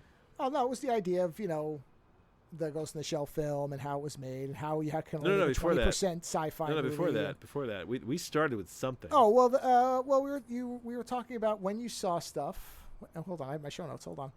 We started off with Verhoeven. We went to Kroll. Oh, Verhoeven. That's where we started. Yeah, that's how we got started there. Verhoeven. Yeah. Yes. I keep track. I do keep track somewhat of things. I'm glad you do. Yeah. Because I was like, how the fuck did we get here? Because I'm looking at the recorder counter and I'm like, well, the show title is Right Place, Right Time. Because really, that's where this came from, was the idea of You know what how though? Experience I'm gonna give you a Right Place, Right Time thing just to close this though. Ooh. So when I was getting my master's degree in writing popular fiction, I was in a so this particular program you'd have to be there for like 2 weeks out of the year, and then otherwise you did a lot of writing and bandying stuff back and forth. And I was there for one of the weeks. And they had used in one of the classes, there had been a VCR connected to an overhead projector for a class, right? Ooh, and you know those things in a play where like if you see a gun in the first act, it better go off by the third, right? I remember seeing that thing and going, "Oh, that's pretty cool," and then forgetting about it. And then that was the week that the Cowboy Bebop movie came out in the U.S. on VHS. And I managed to find the only copy in this kind of weird anime shop out in East Bumblefuck, Pennsylvania. You mean Cowboy Bebop knocking on heaven's door? Yes. Because they couldn't just call it Cowboy Bebop the movie? They should have. Well, technically, I think that is the title, but when it came here, I think they had to retitle because they thought Americans wouldn't get it, which they probably wouldn't have. And I managed to sneak into one of the classrooms at night along with a few other anime fans, and we watched it on this big screen. Like basically it was like the size of the chalkboard screen. We got to watch Cowboy Bebop knocking on heaven's door in subtitles because it first came out, and it was fantastic. It was so great to see it like that, and oddly like with people, like and I was friendly with these people, but they were like kind of like they were program friends. They were people that I knew there. But so it was almost like a movie theater experience for that because we got to watch it. We got to watch it in the classroom where we weren't supposed to be, using technology that wasn't ours, and it was great because we had this kind of good sound and like it was just it was the right place, the right time, and I'd remembered that was there, and I was like, oh, I'm watching this tonight. By the way, just to make sure, because I looked it up to verify I had this right. No, it was not retitled because of Dumb Americans. It was retitled because Bob Dylan apparently threatened to sue over the name. So they had to change it from Knocking on Heaven's Door to the movie. To the movie. Got it. There you go. Yes. So. Yeah. Oh, well, that's a shame that you got so flustered over that. Yeah, Oh, well. So what have you got for me, Mr. Wizard? So, I bring to you a rare example. Well, maybe not. No, yeah.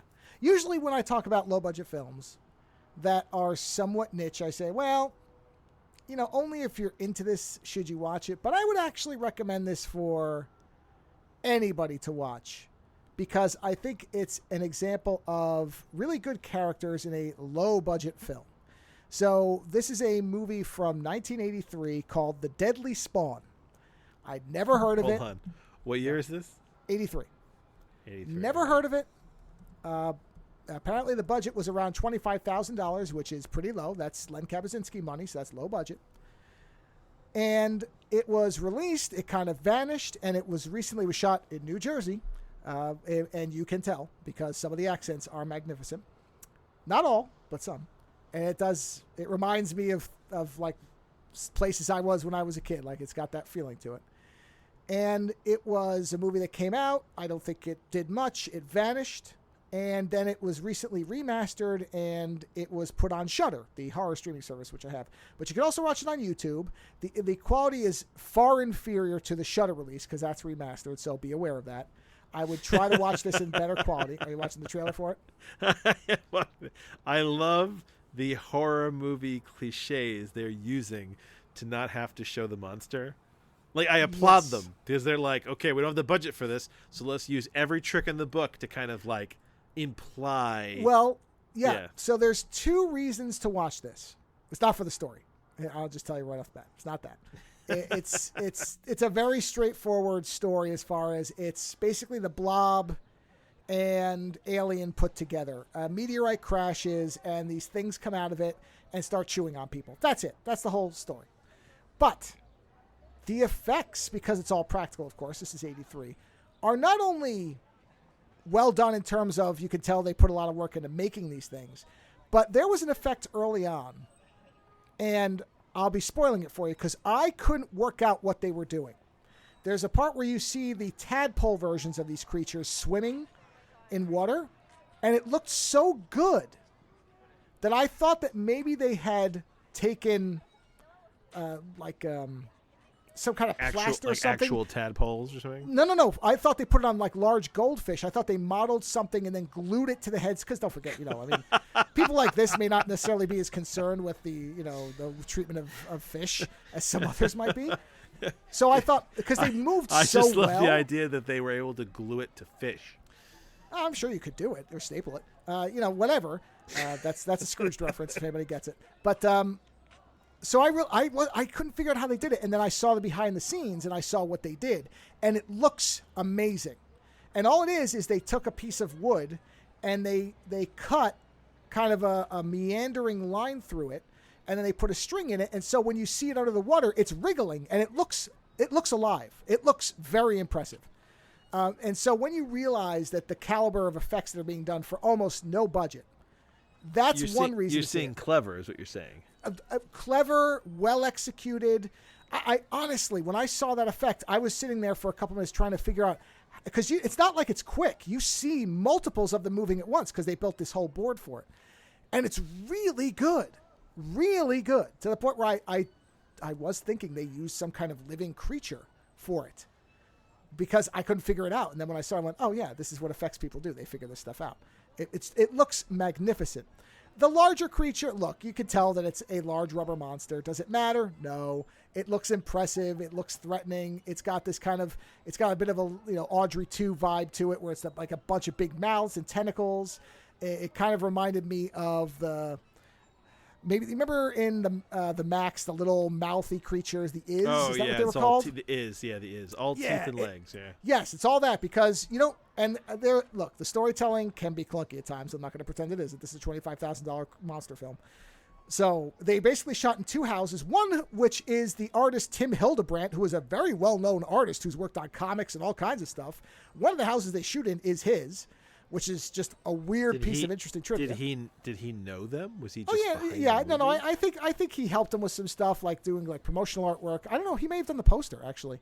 Did he do their poster? It wouldn't shock me. That artwork kind of looks like his thing. Who did the poster art is better than the movie? Well, okay, I wouldn't say that. It could be Hildebrandt. Yeah, it could be. The movie is the other thing about the movie that is fascinating for what it is the characters are off the beaten path of what you would expect, because this is only, I think Friday the 13th was 80, and Friday the 13th initiated a whole way to do monster films when it came to teenagers. Hold on. Yeah. Hold on. The lead actor is Charles George Hildebrandt. Oh, well, there you go. Okay. So that must be what his So brother? is that the artist, or is he related No, to the artist? Tim Hildebrand is the artist, so I'm assuming it's his brother or relation. Yeah, it must be. I wonder if it's a relation. Well, Hold on. Charles is pretty young, so maybe it's I don't know. It's 83. I don't know how old Tim Hildebrand is. Let's see. Does it say Tim Sullivan? I'm looking to see what his family. Oh, some of these people. Yeah, so these people were like into art and stuff. So probably these are Well, his brother's Greg. What was the name of the main guy? Tim Hildebrand. Charles. So Charles George Hildebrandt is the main guy. So, but Tim Hildebrandt is the illustrator. Tim Hildebrandt Well, was. his brother. Yeah, there's Jesus, his he's brother 85, so he had to be older at this point. He did one of the famous Star Wars posters. His brother is Greg. Okay. Oh, yeah, yeah, it could have been a Greg could have been and a Tim nephew Hildebrand. Or, Yeah, so probably a son. It's probably a Yeah. son, because that's right. The Hildebrandt brothers. That's right. There's two of them. So yeah. Let's see. Does it show any other? I'm curious now. if they did the If it was the a poster son. paintings. Does it say? Oh, give me a God, name. They've done so much art that it's going to be impossible to figure this out too. That's the other thing. They've been around for so long that probably. Yes. Hold on. Harry Potter, Magic the Gathering, pinups. Oh yeah, I remember their pinups. They've done some really good ones. Well, in any His event, son. It was Okay. his son. makes sense for the age. It Yeah, made his sense. son Charles. Yeah. So okay, so that's what it was. It was a family connection. Oh That makes man, sense. his brother. It was a twin brother, Greg. Yeah, Greg and Tim. Yeah, I didn't realize they were twins. I didn't know they were twins, but I knew that they Yeah. were both like a lot of stuff had both their names. So that makes Yeah, sense. his son. His son was the lead actor. Okay, so that- his son also Go was he involved with making it as well? It says Because he was the lead actor, but it is doesn't he also indicate the? that. I don't know. There's no information about him, so it's hard to. I don't know. No, he was be just. It honest. sounds like from reading this, he was just the star. Yeah. Interesting. He got his dad to do the poster. That's pretty funny. Yeah, it is interesting. Yeah. If his dad did it, it looks like it could be him. It wouldn't shock me. It wouldn't shock me. No, So- yeah. So the other part is outside of the actual practical effects, which are at times excellent for the budget of this film. Like I said, when you see how they did some of them, it's really impressive. The other is the characters do not follow the typical dumb teenage mold that, again, Friday the 13th kind of ushered in. This idea that if you're going to have teenagers, they're going to have to be nude and stupid and boinking, and they're going to get killed. That's how it would work. And this, they feel very real. Some of the dialogue is very organic and natural. They immediately, they're all intelligent because because they're going to be studying for biology, and it so happens that one of the girls who's coming to study finds one of the tadpoles dead and brings it because she's like, what is this? I think this might be a new creature. And they think it's something amphibious. They're dissecting it. They're trying to figure it out. They're applying the scientific method.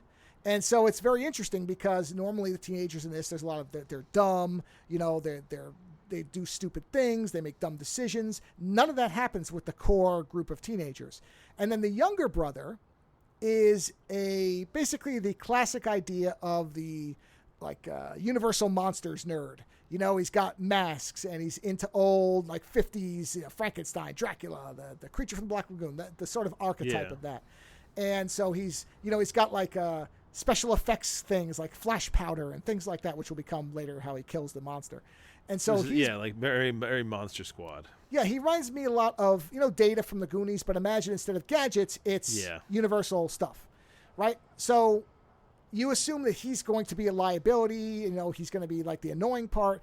And instead, he is actually the person who figures everything out. Because early on, their parents get killed right off the bat, and they don't realize it because they had left a note saying, we're going out early, we'll be back. So the parents, they think, are just out, and they don't realize till almost the end of the movie that the parents are dead because they see the car in the garage, and they realize, oh, they're gone, which actually causes the older brother to have a psychotic break. Not psychotic, but he basically says, you know what, this isn't real. None of this is because he's seen a bunch of people die in front of him, and he can't handle it, which, again, is reasonable to see all this death in something that, shouldn't exist. There's a monster in your house that is killing your friends and your family. Not everybody's going to be able to handle that. But the youngest one The younger brother kind of goes down the basement at one point, and he discovers the creature and realizes, very Jurassic Park style, that it can't see, that it's doing things based on sound. And so most people, when they encounter it, scream, and it homes in on them. So he basically goes silent when he sees it. He's in shock.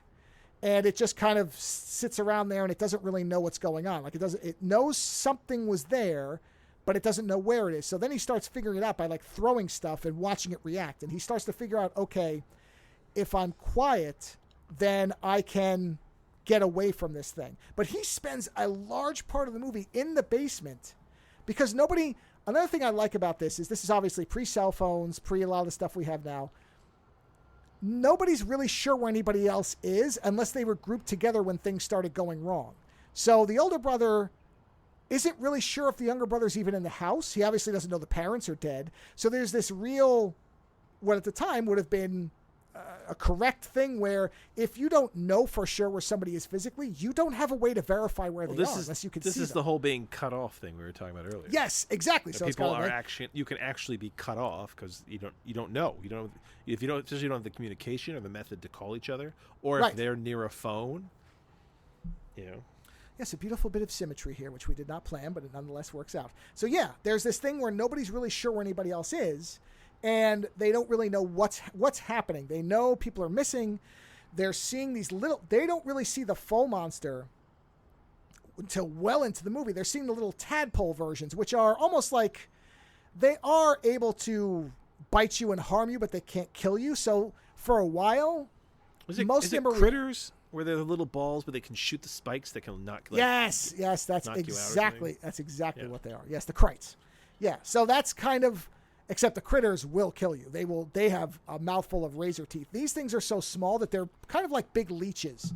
Where, yeah, if they really grip you and you rip them off, they'll take a chunk, but they won't kill you by themselves. The big one will. Or if a bunch of them come down on you at once. But they're pretty spaced out. So when they're attacking, they're not coordinating. They're kind of all just independent little things. And so there's these scenes where there's one where a bunch of older women get attacked where it's really horrific because they're just screaming and they're all getting like bitten and they're just trying to get out of the house. And these things are just everywhere. And it's almost like being infested. So almost like the birds thing where you're caught outside and all the birds are just coming down on you. So there's all these little scenes that are really well done. Like I said, the effects are great, especially if you see the behind the scenes on how they did it. And the characters react very naturally. They're not dummies. They don't do stupid things. They either get killed because they are just completely ignorant of what's going on, or because they don't realize where it initially is for most of the movie is down in the basement in a corner where it's very dark. And so it just kind of waits and it lets you come towards it.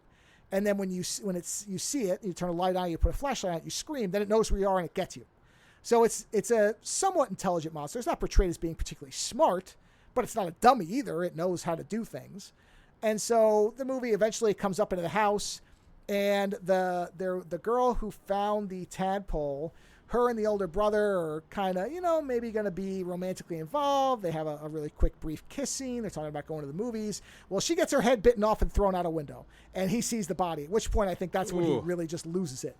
And they also do encounter his uncle in a room with his body basically gored out from the inside. Like he's got no eyes. The things are everywhere. They're eating him from the inside out. And so that's why his break makes a lot of sense. And he also sees the car. And that, I think, he sees the car and then he sees the body of the girl. And that's when he starts going, you know what? No, this isn't real. And he starts to try to leave the room. And the other two people that are with him have to basically knock him down and stop him and like throw him into a corner and punch him to knock him out. Because and up to this point, he's been the most kind of stable, and he was like, no, there's a way to do this. We'll just do this carefully and methodically. But there's this thing where, well, when too many barriers go down, there's nothing left of you. You can't rationale something like this anymore. It's just there's too much going on. And so ultimately, the way the monster, that you think, the monster, there's kind of a Night of the Living Deadness to the ending. So the big monster comes upstairs, and the little brother figures out that he can lure it by stuffing a bunch of explosive powder into one of his masks and making noise and having it bite the head, kind of Jaws style. And he's like, well, if it bites the head and I put an electrical wire in it and I plug it in, it'll ignite the flash powder, which is basically like black powder, and it'll blow it up. And so there's only one of these. There's only one big one? There's only one big one that we see. But don't the little ones get big? Well, they will eventually, but we'll get there in a second. So we see a lot of little ones and the one big one, which progressively gets bigger as the movie goes on. The little ones that we see, it was never clear to me. I got the feeling that the big one was spawning them, and some of them were getting killed. The kid sees one bite on an electrical thing and catch on fire, and that's what gives him the idea that fire can hurt it. And that's where he comes up with the bomb idea. That's what I mean. The little kid is clever. He's noticing things. He's observing things. And he's figuring stuff out that nobody else is figuring out not really because he chose to be stuck with this thing for a long time, but he's down in that basement for, I would say, 2 or 3 hours with this thing because he can't quite figure out how he can escape silently because the basement is full of water because it's been raining the whole movie up to the very end. And so the basement has water. You move, you make noise. Even if you're going really slowly, you could make ripples in the water. It could figure it out. So he has to be very careful when it happens. I think the reason he can escape is because there's noise upstairs that distracts it, and it goes up to get who's in the house. And that's when he figures out, okay, now I can get out. And so he creates this mask bomb. He gets the thing to eat it. He blows it up. And then after that, we see a scene that's very similar to like Night of the Living Dead, where now the cops are there, they're chasing down, and they figured out they need to electrocute the creatures. So you see them going around with like cattle prods, and they're catching them and shocking them, and they're throwing them onto a fire. And like the whole town is aware of what's going on. Okay, yeah. So the shock and awe of it has gone. Yeah, now that they understand what's happening and they know there's a weakness, now they're kind of killing the tadpoles before they can get bigger and that type of thing. And so then we see that the older brother is basically traumatized and like in shock. So you see the paramedics come and they take him away, and they find the little brother and they put him in a cop car, but he seems okay because he's figured it out. I think Charles George Hildebrandt is the younger brother. Oh, then I've got them mixed up. Okay. Oh yeah, Peter's the older one. That's right. Peter's the older one. Oh wow. So Charles, and his name in the movie is Charles. Yeah, okay, so yeah, that's what I'm saying. So he would have to be the son because he's the little. He's basically the lead in a weird way. More or less, he's the co-lead of the movie. Yeah, he really is. So they take him away, but he seems to be okay because I think he figured out how to combat the monsters. Like that's the idea, is that unlike the other ones who couldn't accept what these things were. Did he never make another movie?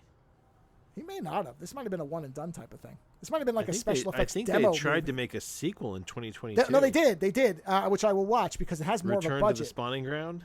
No, it's called Metamorphosis: The Alien Factor. It's got a great poster. That's the sequel to it. I don't think Hildebrandt's in that though. No, like I said, I think that's a better production overall. I don't know if the movie's any better, but I know it had more money. Got it. And looks more like a real movie than this does. This looks like what it is, which is, a bunch of people who knew each other made a movie. It doesn't look bad, but at no point would you mistake this for, a well-budgeted, independent feature. Let's put it like that. This is very low budget. And so then we get to the end. And but it sounds very logical. It doesn't sound like they went for any of the traditional No. Look, that's what I'm saying. Is the movie's writing at times is much better than you would expect, especially in how the characters act. They feel like real people, and the effects are well. I mean, nothing. There are some moments of convenience, as there often are. Narrative convenience points. You'll see them. They happen. Gee, hold on. I just like this piece of trivia. Gene Simmons of the band Kiss currently owns the he has the severed head of the kid's mother. Yeah, the kid sees that in the basement. Yeah, and this is what I mean. There's this interesting contrast, and I feel like the idea of it is similar to in Stephen King's It, where children can fight it because their imaginations allow them to know what it is. Adults just don't see it. They don't know it's there because they've grown past the ability to imagine horrors that aren't realistic, that type of thing. And that feels like what this is, where the youngest kid is doing well because he's not questioning where this thing, like he's already in a world of monsters in his imagination. But there's this interesting part where the uncle, before he dies and gets eaten out from the inside, he sits the kid down because he's like, I'm going to he's a psychiatrist, I think. He says, I'm going to a seminar on child psychology. He's like, I'd like to ask you a couple questions just because I want some reference material, something to know. And he's asking these questions about monsters and whether he thinks monsters are real. And he's like, no, I don't think they're real. I just like monsters. He's like, do you ever dream or have nightmares? And he's like, yeah. And he's like, about monsters? He's like, no, in my dreams, it's usually that somebody's chasing me or something like that. It's not really a monster. So there's these things where you're realizing that he is able to enjoy the idea of monsters but doesn't really think they're real. But again, when he sees it, he has a moment or two of horror where he's scared, but then he starts to figure out that, okay, well, this thing is here, and I have to figure out something that I can do, instead of just panicking, screaming, and dying like everybody else who's been down there is. Whereas the older kids, they're approaching it scientifically, and when they can't work out a terrestrial explanation, Peter, the older brother, basically cracks. When he can't work out what this is, it's too much for him. Whereas the younger brother's like, okay, I figured out that this thing has a vulnerability. What can I do to stop it? And I figured it out. So, like I said, end of the movie, the big creature's been blown up. Then the little ones are being chased down and hunted by the cops. We see all the remaining protagonists taken away in cop cars. And then we cut to this long shot of the house, and there's a hill behind it, and the hill basically opens up, and the hill is a giant monster. So it's been growing. There's been a bigger one underneath the ground the whole time where the meteorite embedded itself. And so the end is very much just like a giant monster, and then it cuts to black. So the idea is, no, you didn't stop anything. You killed what to that thing is a tadpole. And you killed the spawnlings, whatever. Yeah. Right. And so I don't know if the second movie takes off from that or not. I didn't read anything about it. But this is a very fun little movie. It's not going to blow you out of your socks in terms of narrative invention, or, it's not going to show you something that's just going to make you go, wow, this is the greatest thing I've ever seen. But for a movie that was made for $25,000, that's basically in the locations are two houses, and they built all this stuff and came up with all of it on their own. The story isn't insulting. Usually with movies like this, there's one of two things. Either the story's interesting and the effects suck, or the effects are fantastic and the story's shit. And in this case, you have a better than it should be version of both sides, where the characters feel realistic and not stupid and not like they exist in a movie. And the creature effects, and especially some of the small effects, are really, really impressive because if you know that it doesn't have a budget. Yeah, if you had $50 million, this would be terrible. But for $25,000 to make the whole thing, yeah, this is pretty impressive that they built this thing. In fact, at one point they made it too big because they were basing it on the basement. So when they had to move it upstairs, they basically had to cut it in half and reassemble it because it was too big. So, and again, if you watch the behind the scenes thing, which it's on YouTube, I don't think it has any sound, but you can see what they're doing. It makes the movie really interesting to watch because you realize and there's good camera placement. There's one thing where the kid, when he's down there, they reflect the water in the basement up into his face while he's terrified. And it creates this really kind of surreal effect because you just see the water light bouncing on his face and he's scared and he's kind of just standing still because he doesn't know what to do. And there's stuff like that where you're like, okay, so not only is this a movie where I don't think the characters have the brain power of a yo-yo, but I like them. And actually, when the girl got killed, I was kind of like, oh, shit, I like that girl. She was really rational and trying to figure it out. And she was really the one who Is this the scientist girl? Yeah. She gets decapitated. Well, her head gets eaten off her body, so whatever you want to call that. I would call it decapitation. Yeah, and then her body gets thrown out of the house and is just laying there with no head, which is, insult to injury, depending on how you look at it. They should have just eaten her whole.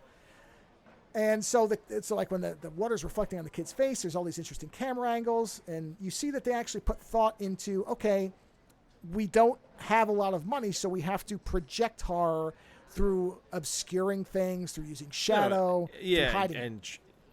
But you get the sense that they wanted to make as good a movie as they could.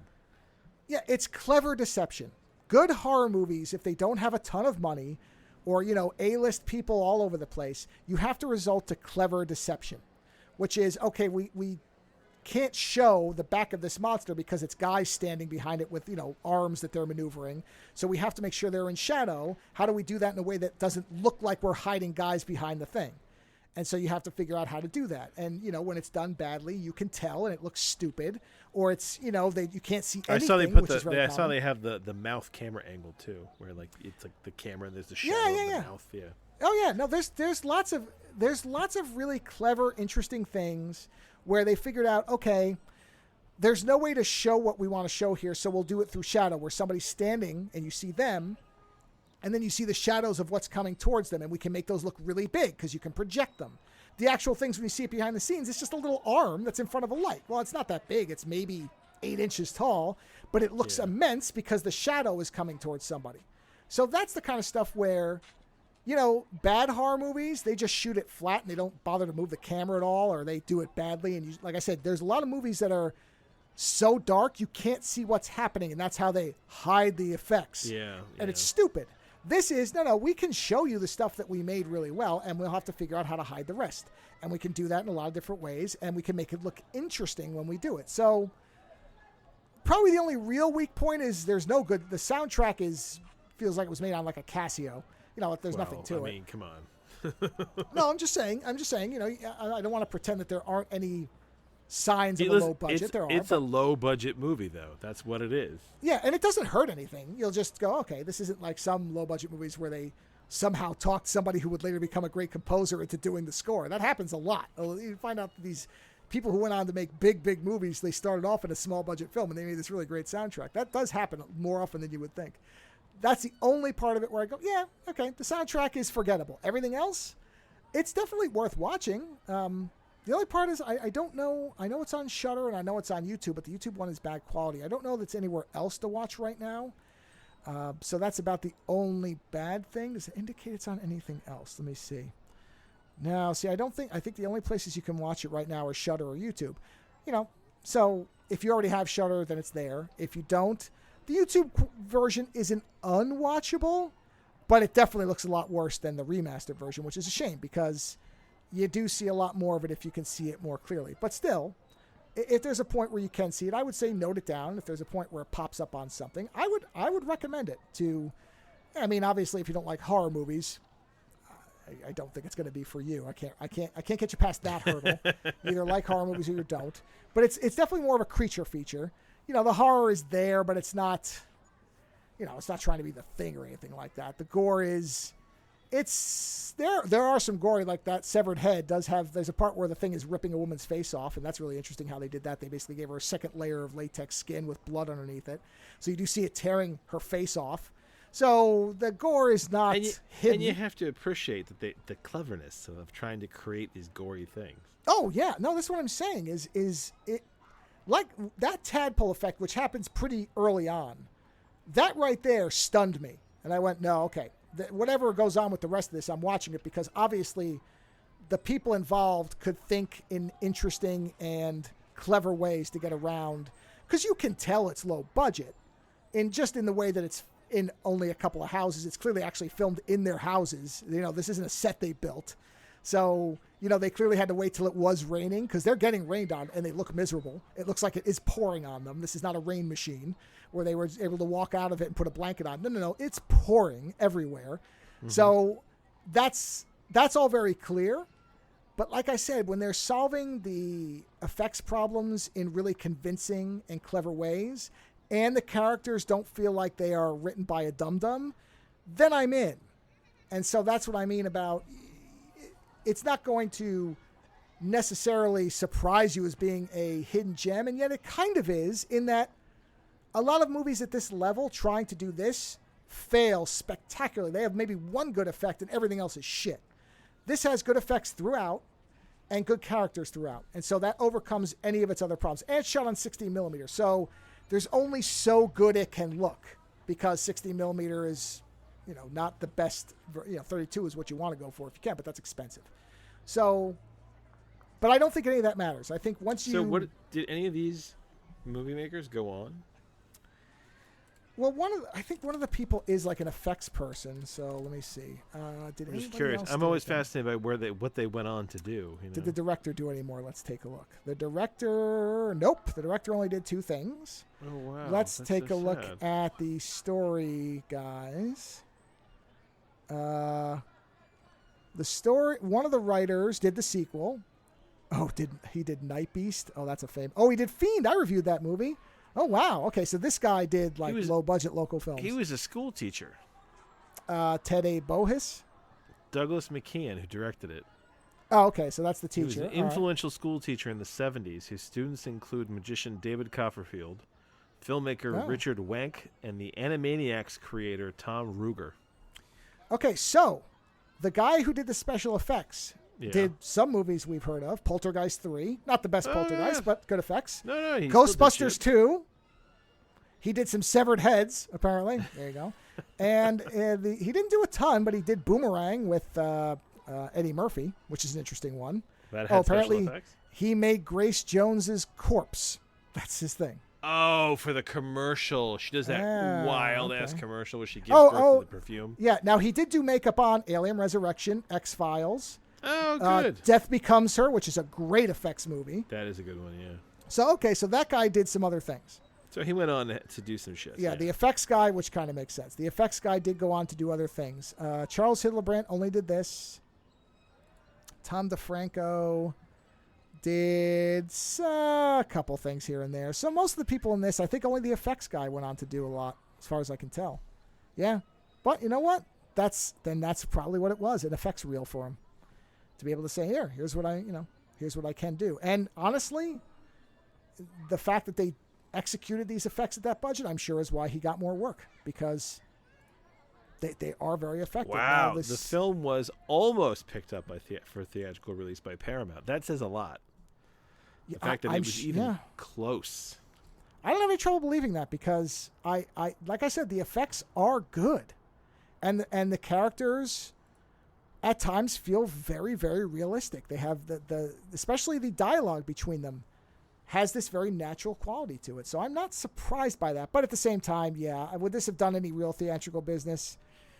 Maybe in art houses, but probably not. I'm trying to see, does the sequel have any of the same characters? No. The sequel is trying to. Apparently, they had a much higher budget and they were trying to separate themselves from. You see that poster with the head coming off the planet? Like, that's a good poster.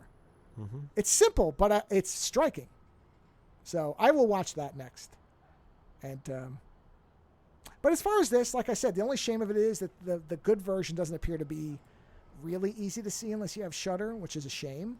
Hopefully that will change in the next, usually Shudder stuff then comes to other services. I would imagine this will land on Tubi maybe by the end of the year. So I would say just keep an eye out for it if it sounds at all interesting. And like I said, it's for people who like creature features. I think it'd be a lot of fun. It's relatively short. I think it's 80 minutes long, so it's not even an hour and a half. It's a quick watch. And the effects are varied enough, and you see enough different things. It's not like some movies also have this problem. There's only one monster, and you keep seeing it, or you don't see it very often, and it's the only thing they made. That's not the case here. There's a lot of different versions of the creature. There's miniatures. So there's a couple of shots where they show the house as an establishing shot, and it's very clearly like a little miniature house on a hill. Which at first I didn't get what the purpose of that was, and then when you get to the end and the hill becomes the monster, then you get, that's the setup for that. Okay, got it. Because in the rest of the movie, there's nothing like that, so you see this very clearly like little balsa wood house. I mean, it's perfectly serviceable, but you can tell it's not a real house.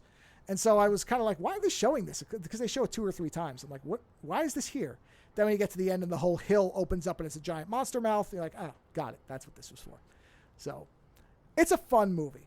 I would say that anybody, again, who likes these kind of monster films and wants to see, a little sprinkle of The Blob, with a little sprinkle of Alien, with a little sprinkle of Audrey 2, people who clearly like that kind of stuff, practical effects, that type of thing, you'll probably have a good time with it. Like I said, it's just a shame that the only YouTube version I saw, there may be other ones I didn't find, appears to be what looks like a VHS rip. So it doesn't serve the effects very well, because it's good to see them in their clearest quality because it makes them more impressive. That's the only bad thing. But like I said, note the name down if you have any interest. It will probably land on something, some type of free service, or maybe it'll be on Amazon for a couple bucks. I would absolutely say it's worth a $2 to $4 rental, because I do think that it's more clever than it appears. Who does the money go to at this point? That's a good question. I don't know who has. I'm just curious. Like, if you're going to pay for it, I just wonder who gets any of that. I would imagine it's either going to be the guy who wrote it, or the director. Let's see. No, I guess it would be, let's see. Who owns the rights? Does it have a distribution? Because it was remastered. Like, it came out on Blu-ray. Yeah, so whoever owns the rights gets the money. Let me take a look at who's got the Blu-ray. Because I know it came out. I don't know who did the Blu-ray for it. Okay, here it is. It was done by... Yeah, see, the quality is so good on that Blu-ray. The Millennium Edition was done by who? Does it give a company? Oh, here. Here it is on Amazon for $150. Jesus. Wow. I guess it's out of print. Yes, it is. It's $150. Elite Entertainment would be the company. Okay, So, there you go. So they get your money. I guess that's who gets your money. Well, But hey, like I hey, said, they're keeping the movie alive, so it's worth the money, you know? yeah, I can't really complain because otherwise I don't know that this thing gets remastered. So, Yeah. yeah. Well, there you go. Yeah. So that was the only thing I had to talk about for this week. And, yeah, fun little movie for people. And on that note, whatever you decide to watch or enjoy or consume in isolation or otherwise, have a wonderful weekend, and we will talk to you again next week. Visit OzoneNightmare.com to subscribe to new episodes, browse through our back catalog, or to find links to support the show. Follow @OzoneNightmare on Twitter for the latest episode postings and other show information. If 280 characters just isn't enough, you can always email us, theozonenightmare@gmail.com. The opening theme for the show is provided by Heartbeat Hero. The closing theme is provided by Ogre. Please visit and support these artists using the links in the show notes for each episode.